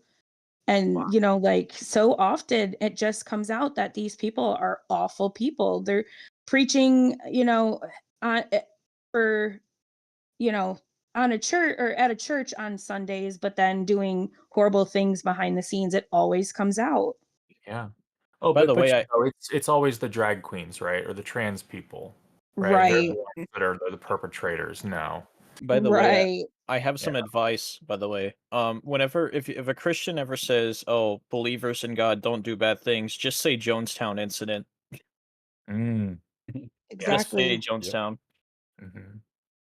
Yeah, that is something that I am kind of fascinated by, and I don't know if it does come from my experience, but looking into cults and stuff, that's always been really fascinating to me, like how they started, like where these people got these ideas from. And I've always found that to be really, like, I looked into Charles Manson, and like because it goes so wrong, you look back at like, how did this happen? And it's almost always this person makes a conscious choice to start this group and do, these things to people. And it's just sad, the people that get caught in the middle of all that. Yeah. So, sorry to interrupt real quick. I'm gonna actually have to go, but I wanted to say thanks for everybody that showed up, and thank you so much to here, and thank you so much, Benny, for both You're of you welcome. helping out. Yeah. Thank you, Cam, for the idea, for facilitating everything. Yeah, W Nice to meet you, Cam. Cam. Thanks, Cam. Nice to meet you. very nice to meet everybody. Sorry, I just have an emergency today. So You've met me before, Cam. You liar. That's okay. yeah, I'm in Yeah. Nexus. That's awesome. Totally understand. All right. Thoughts, no Cool. prayers. Yeah. Wishing All you right. the best, buddy. Yeah. See. See you guys. Bye. You know, one recurring theme that I notice across all cults, to touch on what you were just saying, is that they all begin with vulnerable people. Exactly. And it's exactly. one person that premeditatively preys on these vulnerable people. They come up with a Exactly. plan. They lure in vulnerable people and they intentionally prey on them every time. That Thank you reminds me for of articulating what I was trying to say. Much appreciated. Yeah. that reminds Yeah, me I could of tell that a that's your point. I was gonna say, sorry, that reminds me of another religious type cult that I don't know if they ever believed in angels or specifically aliens, but it was definitely a cult that had like a following of people who genuinely believed that they were going to get taken into the afterlife. So they had like covers thrown over their heads and stuff like that to like stop them from breathing. And if they were to witness, like if the angels or aliens or whatever would like to peep in on them and see what they are, they would have like this sort of mechanism device that would suffocate them and make them die, so they wouldn't witness the holiness or something like that. Yeah, Are I you think talking about Branch Davidians? I'm sorry, what? Was it David Koresh? Is that who you're talking about? That ring a bell? That's one of What's them, but I don't think that's the one. I think I know what you're talking about, but I can't think of what they called themselves. David Koresh? Let me look him up. Yeah. He's the Waco, right? The Waco one, yeah. Mm-hmm. Yeah, that was sad too. Mm-hmm. Bro, it's really tragic how like many like religious cult leaders kind of go down that spiral path. Like for example, Jonestown, right? That a fun fact about Jonestown, that's where the term "don't drink the Kool-Aid" comes from. If you didn't Yep. know, Mm-hmm. Yeah. because like the Kool-Aid was poisoned and like so many people, including children, died because he thought that he was like some type of messiah figure from Christ or God. Yeah. So yeah, you can see where like it's not too far fetched to think like, okay, where did all these crazy Bible stories come from? Came from crazy people, right? Exactly. You know? Yep. Because And that's the other danger is sometimes these people who form these like cults and these like branches of the religion, like sometimes they really believe this stuff because they're unwell. exactly. And here's the thing. Absolutely. The Bible is considered to be open to interpretation, so you can literally take any Bible verse or whatever out of context and make it work into your own religion. Yeah. It's an opportunity to do crazy shit, you know? Mm-hmm. Yeah, Yeah. and you know And the whole Judaism and drink. Christianity. Oh, go ahead. Go ahead. Oh, I was just gonna say, like, you know, the whole drink the Kool-Aid, everyone sort of does what the group wants is, you know, this is so relevant to today's world, right? Like tribalism Yeah. is the problem, right? Like Yeah. this is the reason that MAGA is a thing, right? Yeah. Just That gonna say people that. will believe irrational things and do irrational things for the group. Um, there is a piece that I watched and I shared this with Nexus on left-right thinking and how it really that whole spectrum of like, are you left, are you right, of center, is you know, a fallacy. What really is at play is what does my group want, right? Exactly. Mm-hmm.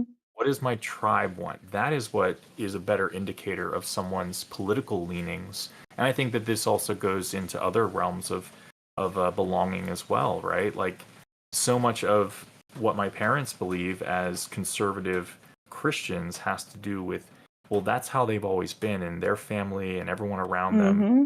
believes these things. So, you know, it must be true, or you know, some other logical fallacy that they will apply, but I think that we really uh, to understand the way the world it is, we have to look at this groupthink mentality.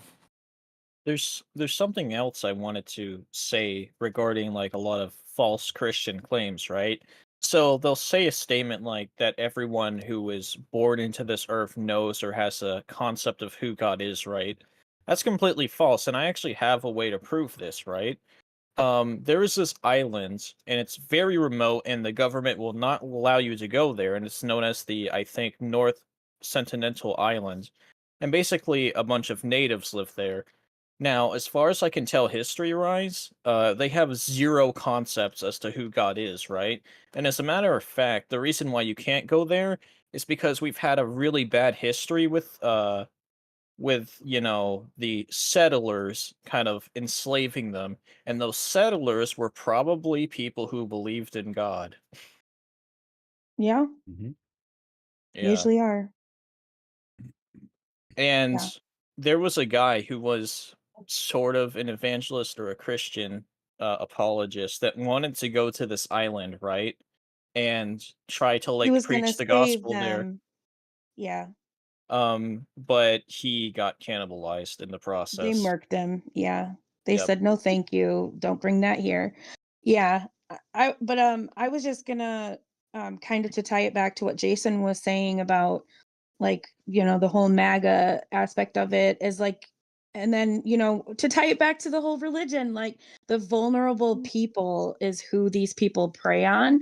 And that's one of the things that you can tell is like the loudest people a lot of the times are the most ignorant people who don't know anything but think they know everything. And that's why they target the undereducated people, or it's easy to bring those people into the fold because they're just not as where they come from, like the community and like all of that. I've even experienced it in my life to where like people who mean perfectly well like have said some like really racist things to me, and I've had to explain it like, no, that's racist, and they just would have never ever thought about it because they don't have the perspective of somebody of color because of where they came from. Right. That reminds me, my grandma was kind of the same way. I mean, she was born, during that time period of our history where basically a lot of them were racist, right? So my grandma would say a lot of racist things, Mm-hmm. Yeah. Yeah.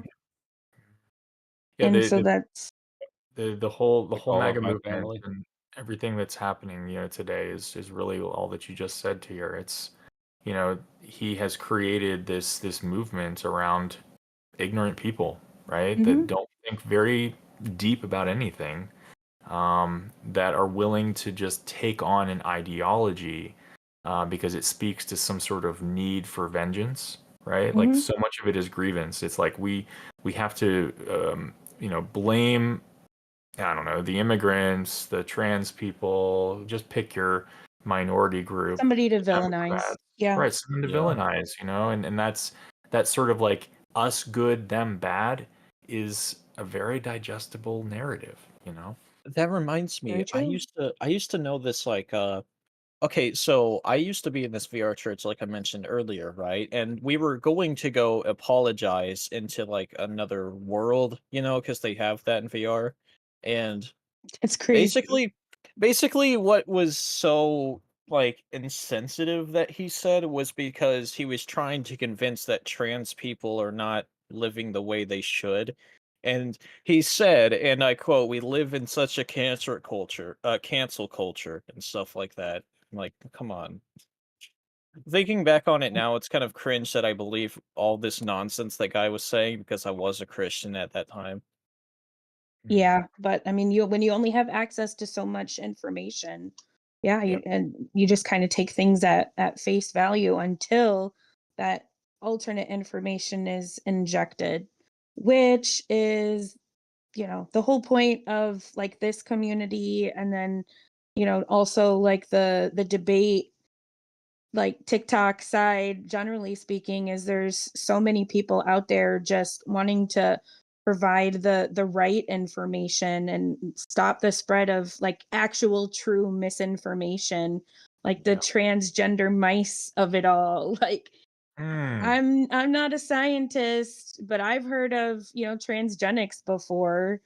But, if you've never even heard of that, you hear, this person that is like your god or whatever say something so ignorant, and you have no interest in actually looking into the truth of it at all.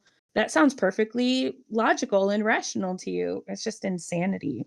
Yeah, And it's like that's the problem that we face is like we can present all the evidence, right? Like, here's the truth. You are misinformed. This is what the evidence is. But 9 times out of 10, people don't want to hear it. They don't even want to Yeah. look into it, you know? That reminds me, I don't know if I already showed this to you, Jason, but I was having a debate with a Christian, and he keeps using a circular argumentation, and I'm like, okay, I'm just gonna close off with my finishing statement because this guy's obviously not gonna listen to me. Yeah. They choose not to No. listen. It's not that they don't want to listen; it's that they choose not to. Yeah. Because it speaks to something deeper a lot of the time. Yeah. But yeah, I mean, I didn't really necessarily mean to go on a political tangent, but yeah, unfortunately, it's hard to ignore it when, there is the whole Christian nationalism, and so many of our legislative choices are being made, with the Christian lens or even just the Christian label to get their agenda across. Yeah. Yeah. It Couldn't agree impacts more. so many people, and you just kind of have to, yeah. I want to make like my very first video, right? And at the end of it, it said God came to me in a dream. He says, "Hit the subscribe button." That would be Right. so great. God talk to me. Yeah. You know, to add to Jason's point about you presenting these people with clear evidence and them just, not being willing to accept the clear evidence, it's almost like you have to set the tone for the conversation first and like preface that we're going to think logically here and just take the evidence for what it like, because like I don't know, just it like they're so outside of that mindset. It's like you have to get them in the mindset to even accept evidence to begin with. You're so right about that. Oh And yeah. I think that's a big part of, you'll see in the chat, I often take a really peaceful approach towards Christians and push for empathy towards them and understanding. And that's exactly why, is because if you're rude to them, there's no chance they're going to listen to you. They run back into the loving arms of Christianity every time. You have to treat them with like, if you I mean, there's different purposes for talking to Christians. Some people want to just argue with a Christian, and that's a totally understandable thing to do. But if you really do want to change a Christian's mind, you have to be peaceful and respectful to them most of the time, or they're not even going, not only are they not going to listen to you, but like I said, they're just going to run back to Christianity because they're accepting. Yeah. I mean, there are definitely like a lot of YouTubers out there who do start off gently. Like, for example, what's his name? Justin, right? Justin, he starts off gently, right? Like he Yeah. doesn't really he doesn't he starts off gently, but I'm also going to say that he does not pull any punches whatsoever. He will 100% show the evidence right at their face. That's a really good example, because He's not you're going to so right baby about him. anybody, I don't He's think. always really nice at first until people insult him, and then he kind of matches their energy, and I think that's Yeah. appropriate. Well, Yeah, exactly. the mastery that Justin shows is that he uses their own book against them, right? Like that is, I just feel like that is the path forward. Like when you can show the Bible is just duplicitous at every turn, like that is really like, oh wait, this says this here, but then it contradicts right here. And Justin stays right, laser focused on that, and that's what I love about it. Yeah. He goes he's like a medical surgeon of the Bible is what I'm going to say, because he knows like every valid points about it, and then he reflects it back at the Christians, and the Christians are like, "No, error," they Yeah, just kind of blow they up. don't like it. Mhm. Yeah. I think that's why I really take my hat off and am so supportive of like the creators in the community, because it takes, I think, a level of like tenacity and tact that I just don't have. Yeah. I couldn't, as much as like I know people need to hear this information, I just couldn't have these conversations without going off on people. I really couldn't. I keep my happy butt in the chat where I need to be, because that is not me. But yeah, I don't know how they do it, but it's incredible sometimes. It really is. I saw Planet Peterson join. He's also a pretty good content creator. Yeah, I saw that. Yeah, I like his videos as well. He's actually been pairing up with Justin from Deconstruction Zone lately, and they've been really Yeah, good together, I thought. yeah. Oh, They're like what is it? Peanut butter and jelly. They go together. oh yeah, Yeah. like Joel and Mezzo. There you go. You know, I like Yeah. the show Unapologetic because it's like the perfect trifecta, right? You have the Agreed. philosophy expert, the physics expert, and the biblical expert. Mhm. It's You're a never gonna win against perfect them. mixture. Mhm. Oh, by Yeah, the I way, know, like yeah, like one of them is going to be able to refute you. Yep. Justin and Eric are like peas and carrots. I like But Yeah. that. yeah, to go off what Tahir just said, I'm really grateful that we have these creators being able to fight the fight, like Hmm. right on the front lines, because Yeah. I would not be able to do the videos. I could not do it. I don't handle conflict very well, but Hmm. being able to like give back in this community or just sit back and watch them like in their craft, like when Justin is just Yeah. roasting these Christians, like that is a lot of fun. It is really Yeah. entertaining, you know? Absolutely. Oh, by the way, ever since I deconstructed, I've also even created my own documents, diving deep into the problems of the Bible, right? So I've got like the Savior dilemma, which explains why we don't need one, right? Why Christian redemption doesn't work, the hypocrite issue, the Bible condoning horrible actions, and the Israel debunk, and that's a debunk about how the name Israel is not derived from a prophet.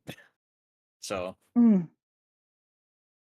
Yeah. it's There's so much. Yeah, that's the other thing is like that's why it is so nice, and I think I did touch on this earlier, to have so many people who are like experts in so many different aspects, so Mhm. that you can kind of come at it from all angles. But I was also going to say, well, okay, really quickly, I just wanted to throw out there again, anybody in the audience, feel free to come up. You just have to push the little hand and then we can bring you up. Um, but I was just going to say the other thing too about them doing what they do, the creators, is like, yes, we did touch on it, the fact that like some people you're never going to get through to no matter what for whatever reason. But then in them having that conversation, there is somebody like us in the comments watching that interaction, and maybe they think to themselves like, wow, this is a representation of this thing that I believe in, or they hear one of those like points get debunked, or like it's just observing these people in their craft can change somebody's life. And Mhm. that's Mhm. why it's just so important, all aspects of it. Love it. praise Doug. Yeah.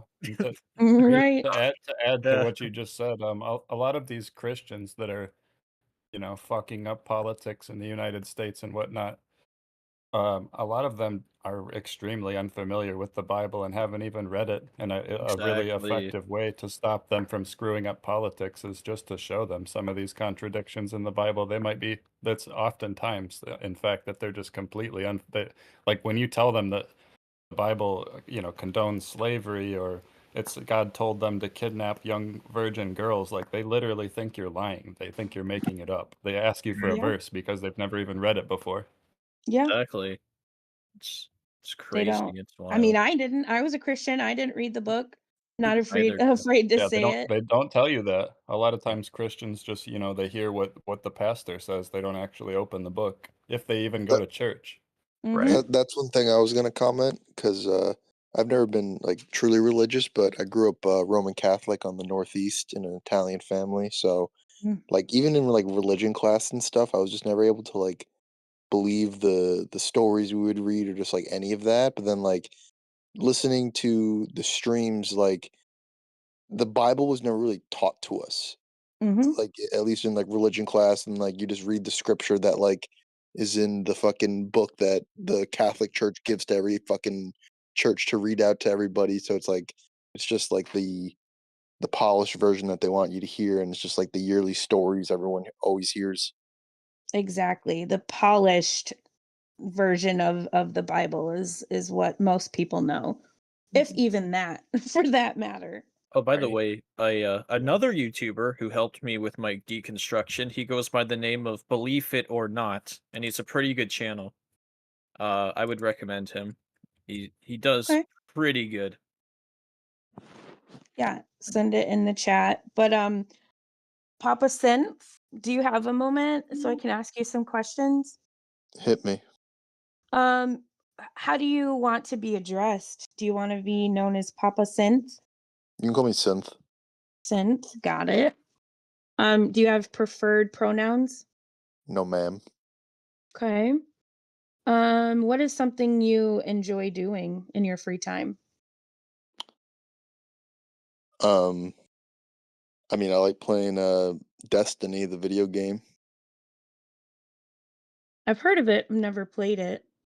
Best video game ever made. Oh, I remember Is playing that game. It's been a while. I still play it. what is it about? Uh, you want me to get into the lore of Destiny? Sure. So in the far future, humanity, there's this like big orb that comes to the planet called the fuck. Wow, I gotta think about all these names and shit now. I haven't talked about this in a while. Big orb gives humanity a bunch of knowledge and gives these people powers called guardians, where they could like die and come back to life, and they gotta kill space aliens that are bad, pretty much. So basically the Bible. Yeah. Yeah. Well, like like one of my like I love Halo, and like that's one of the cool like things they do in Halo is like a lot of Sounding like references to the Halo Bible to me. and just a lot of like religious what's the word like religious tones in the story. Ooh. Weren't Oh, we talking about this earlier? Things that have like influence from things in the Bible, like they borrow from ideas or stories. I was gonna The say that video game? reminds me of Warhammer 40K Space Marine 2, which is one of my favorite games. And it's also kind of like having that sort of similar aspect because a lot of it like the Imperiums and the Adeptus Mechanicus, a lot of it is influenced by religious doctrines and their wars and stuff. Well, that because I've never played any games or anything, but I have some miniatures that I've painted, and I read a lot of the books. That's one of my favorite things about Warhammer is like the whole thing about how the emperor, when he was alive, wanted humanity to strive away from religion and like become a more like scientific and like non-religious people. And then once he was on the golden throne, everyone then sees him as now like a god emperor, and they all fucking like fucking when Gilliman was resurrected, he saw the Imperium. He's like, "What the fuck happened to this shit?" That's also with the Adeptus Mechanicus, who just basically they worship a machine god, but then they saw The the machine Emperor of spirit, Mankind, and then they thought he was the machine spirit, so they the started worshiping Omnissiah. him. Yeah, yeah, the Omnissiah. They thought that the Emperor of Mankind was the Omnissiah, and then they started worshiping him and stuff like that. It's funny. Yeah. I Right, think that there's the MAGA cult is a religion. Am I wrong? well, it certainly Yeah. has a lot of cult aspects to it. Yeah. And it seems Yeah. like Trump is either like a god or a son of God, and like he can do no wrong. Everything he does is intrinsically good. There's so Imperium many Trump. parallels to Christianity. Yeah, he's Right. basically God, or he's like a son of God in the same Trump's a way perpetual. that King David was the son of God. He's a And perpetual. it's War unambiguous. Trump. What did they start renaming it to War Trump? And then so these big fucking space marine guys that just worship Trump. Oh Well, God. did you have you guys ever seen any of the videos or like people talking about the book that was written in the 1800s about Baron Trump? No. No. Yes, So there's a I've heard book of that that. was written That's in the late actually true, and it's 1800s freaky. called like the crazy adventures or something in the lines of some like the adventures of Baron Trump, and it's about a story of a young son named Baron Trump, and he's taking up his father's throne. The father's name isn't Donald, but it is something Trump, and they live in a hotel on Fifth Avenue where fucking Trump Hotel is, and like I watched a video about it, just talking about all the parallels with real That's life, and it's like weird. kind of crazy. Wait, what's the name of the It is book? weird. Just look up like Baron Trump book 1800s. It'll pop up. Mm. I saw that. That freaked me out too. But there's like a lot of Prophecy. parallels with the book in real life, and it's like kind of weird. Yeah. Actually, Jason, were you gonna oh, say sorry. something? I thought I saw your Yeah, little I mouth come was up. going to, bid everyone adieu. It's my bedtime, so All right. Thanks for it's been stopping delightful. All right, by. Jason. Appreciate you. Sorry, Nice to Jason, you meet can't you, leave. buddy. You have to stay here forever. I know. Good night, He's everyone. here. Good Good night. night. Bye. Good night. Um, Take care. yeah, I don't know if anyone else in the audience wants to pop up, but I'll probably call it myself here like next 10 minutes or so. Because I also work in the morning. On a Sunday. Yeah. Oh yeah. Yeah. I have On a the question. Lord's Day. I have a Please don't question to kill ask you me. to hear. Yeah. Do you like music that has some sort of resemblance or symbolisms to real world events and or stuff that happens in real world Y- spaces? yeah, sometimes. I found this really good song and if you want to listen to it, I'll put in the chat, but it's a song Sure. about war, how it's like basically influenced by many different aspects and religion is one of them basically. Yeah. And if you Sometimes it's definitely true. yeah, and it's very like in depth about it. If you don't understand what they're saying in the song, there's like the lyrics are in the description if you want to go Perfect. ahead. Yeah. Okay. So I Yeah, I'm put gonna it go there. back through at some point and grab all the stuff all the information resources that we sent in the chat. I really appreciate you guys doing that because your girl, I'm undereducated, man. So, I want to work on it. I appreciate you guys. Yep. Absolutely. I agree. Yeah. I And appreciate also that too. what's ironic is that this song is sung by a person who's German. So Hmm. take of that if you will. So the lyrics will be important, I'm sure. Yeah.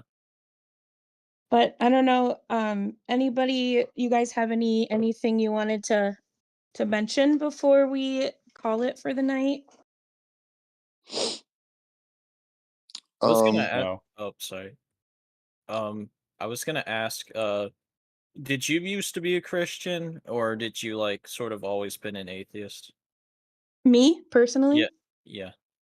Um, well, I was like I was a Christian in that like I grew up having to go to church and like you know the bare minimum in that like a lot of us are just born into the title immediately, but I was never really like a practicing Christian, so to speak, until I was in that cult in Vegas in high school. I was there for like 6 months. That was the most involved in the religion I ever was. But yeah, it was actually from that cult that I started deconstructing because that was around the time that I realized what my sexuality really was. And it's funny because we were kind of talking earlier about praying not working, but I went to my aunt who was like, in this church, it goes back generations in my family of like people who were in the church, but she was like really, really devout. And, I was honest with her. I was like, hey, like, I think that I might be gay. I might like girls. And she was like, oh, and I was like, well, what should I do about it? And she's like, just pray, it'll go away. And I was Yikes. just like, what? There's no way. I'm like, there's no way Yikes. praying That is gonna is get rid of this thing that's like been a part of me my whole life. Like, get out of here. And that's when I was like, it's a pray. sham. It's it's literally just the pray the gay away. Wow. Exactly. Literally. And That's I what it it's was. ain't gay no more. That's it what it I was am like. exactly. delivering. That's what it was like for Mm-hmm. me as well. That's what I was gonna say. It was like for that as me as well because they were also saying it's a sin to be gay. This, that, yada yada. Mm-hmm. Have you And guys there, seen that clip of that guy that I was referencing? no. Mm-mm. You guys have never seen that clip? Wait, No. oh my god. Wait, I gotta find this real quick. But what were you Um, saying? I sent you a friend request by the way to here. I shall accept it. So I mean, I don't know if you feel comfortable talking about it, but would you say you're in the rainbow community? I mean, I'm more so bisexual, but I'm more Oh lenient. yeah, you're the I'm more bee. gay. I'm more gay lenient, I basically. feel that. I And just sent I, I do have a boyfriend too. oh, I just okay. sent the video in the chat if you guys want to have a quick laugh. Yeah, I It's an will. old I'll look at video. it. But You look at it. yeah, I don't know if you saw because I was posting all over about it. But Benny set up a rainbow community space, so feel free to pop in if you have any input or whatever. It's there. I'm Just gonna wanted post to in there. mention I it. won't pray the gay away. Yeah, well, it won't work anyway. Sorry to tell you. Yeah, I'm already in a relationship with someone, so it's not gonna work. Oh, good for Yeah. you. Speaking Yeah. of cult, do you guys know what Shen Yun is? Like the Chinese dance production? Nope. No, maybe. So Do you I live dance? in New Do you York, and jazz? it's advertised here a lot. But there's this dance production called Shen Yun, where it's like their whole thing is like communist China sucks, and it's like Chinese culture before communism. That's like their whole branding. Hmm. But my sister, who lives in Brooklyn, took me down this rabbit hole about how she knew someone that was like part of it, and how it's like pretty much a cult Oh, in the way they operate and like the way they like just do everything. It's very culty. Oh, and by the way, speaking of cults and religion, I'm actually kind of grateful that there is more like horror movies around those subjects because it's kind of exposing cults as to what they are, if that makes any sense. Like wait. there's been sorry, go ahead. No, I was gonna ask you to explain. Okay, so basically there's been like horror movies that sort of detail like it's basically being a form of film that's basically telling you that you should question any type of religion or cult you go into before you adhere to it because you Yeah, don't know what kind of crazy stuff they're gonna get you into, you know? right. And they always gloss it over, make it look pretty, dress it up, and then it's the underbelly that's the ugly part. Yeah, that's the same exact sort of thing it preaches via it's there's two films. One is I can't one is called shoot, I don't remember what it's called, but it's about that guy who's put into that big giant what is it? Wooden figure and then is set alight. I forgot what it was called. Um I'm not sure. there was another film called Midsommar, and it's basically about a person investigating an Ooh, island due to like Oh, yeah, missing yeah, yeah, people. yeah. I was Yeah. talking about that that's such a recently. good movie. It's another It was example. so It good. I looked saw it. all innocent on the outside, and then Yeah. on the inside, it's a murderous cult. Oh, that part where they jump off the cliff is so horrible. Yeah.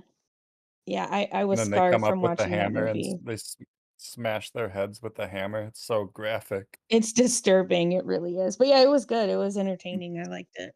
Let me I'll never try. watch it again, but Yeah, I'm trying to find the other one that I was mentioning. It's about that guy in the wooden statue. you know where to send it. Which, speaking of chat, obviously I'm heading out for the night, so I'm probably going to close down the shenanigans, but that doesn't mean that the Discord is going to sleep with me. So feel free to be active and keep Wicker the Man. conversations going. There seems to be a lot of like-minded individuals and with similar interests, and we have those places for people to like talk more about these things. So if you're not active in like the video game thread, get in there. There's people who share the same interest. But Hey, Tahir, before you go, I was just gonna say that the other film I mentioned was called The Wicker Man. oh, okay. The, Yeah, oh, never the heard of old that. one or the newer Yeah, one? the old one, the old one. The old one. Oh my gosh, I love movies like that. What was that other movie that was similar? Midsummer? Midsummer was very similar. Yeah. I just wanted to hop up though. I kind of Seth and I are playing this new game Split Fiction, which I don't know if you guys have heard about it, but it's like a 2-player couch co-op game and it's fun. So I wasn't listening too much. I was trying to stick in. I heard a little bit of Crystal's part. Hi, Papa. Yeah. Howdy. And yeah, if you guys ever want to, like, the VCs are open. I don't know if you guys have access to open the stage, but the VCs might be kind of funner anyways. I try to give everybody access to like use the little games and stuff that's in there. There's like board games I and didn't know that. yeah, and like trivia games and stuff. So Cool. yeah, there's like a lot of stuff that we could do, in the Yeah, you can the do a lot voice of games chat. in Discord. They're kind of fun. Yeah.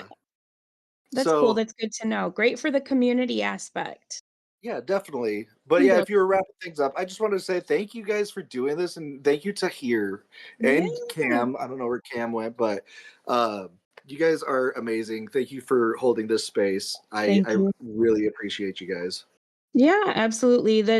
I'm in it because I love the community, and I'm really glad to see people interacting and like I said, team building. That's what we're Yeah. working towards. I do So have a question. When will the Doug sermon be? We got to finish the book of Doug. I don't know how far it is. Ems was going at it for a while there. he officially named it was the Soft Testament and the Hard Testament. The Soft and Hard Testament. Wow. That's funny. I don't know if anybody else had to do about that, but I think he's working. He might have finished the Soft Testament. I can't remember which one's first. That's All right, funny. guys. I'm gonna log off though. I am probably gonna end the stream on the YouTube. Okay. Yeah, that's what I was Wait. gonna say. I do we have a did question. Sorry. But like you said this was streamed, and I was gonna ask how was I gonna be able to like view it and Yeah, like that's what I was gonna say. We did stream it, right? So like if anybody did miss it, or like, Benny, if you want to go back and see what you missed. Yeah, I definitely do.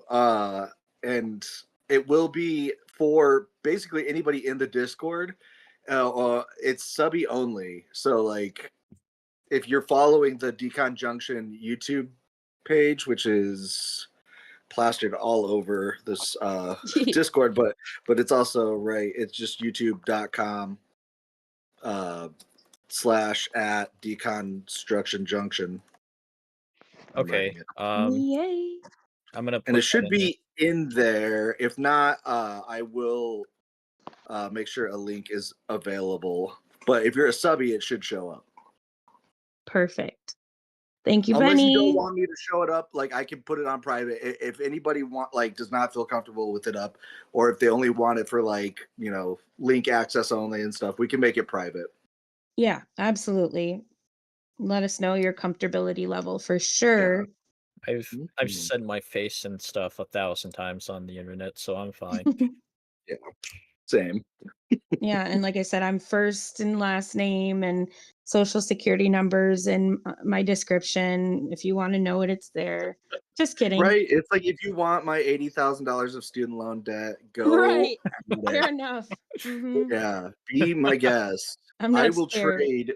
Honestly, I'm like at the point to where I'm like, if somebody in Russia wants to like trade me spots, like I might try it out. Fair enough. Yeah. I No, mean, I'm just for real, I'm in that same boat. If you try to, you can take my identity, but my credit's going to get you nowhere. So, right. All right, guys. I'm anyways. gonna log off though. All right. I Yeah. love this fight. Can you Yeah. close down the Yeah. stream? Because I'm going to hop off too. No worries.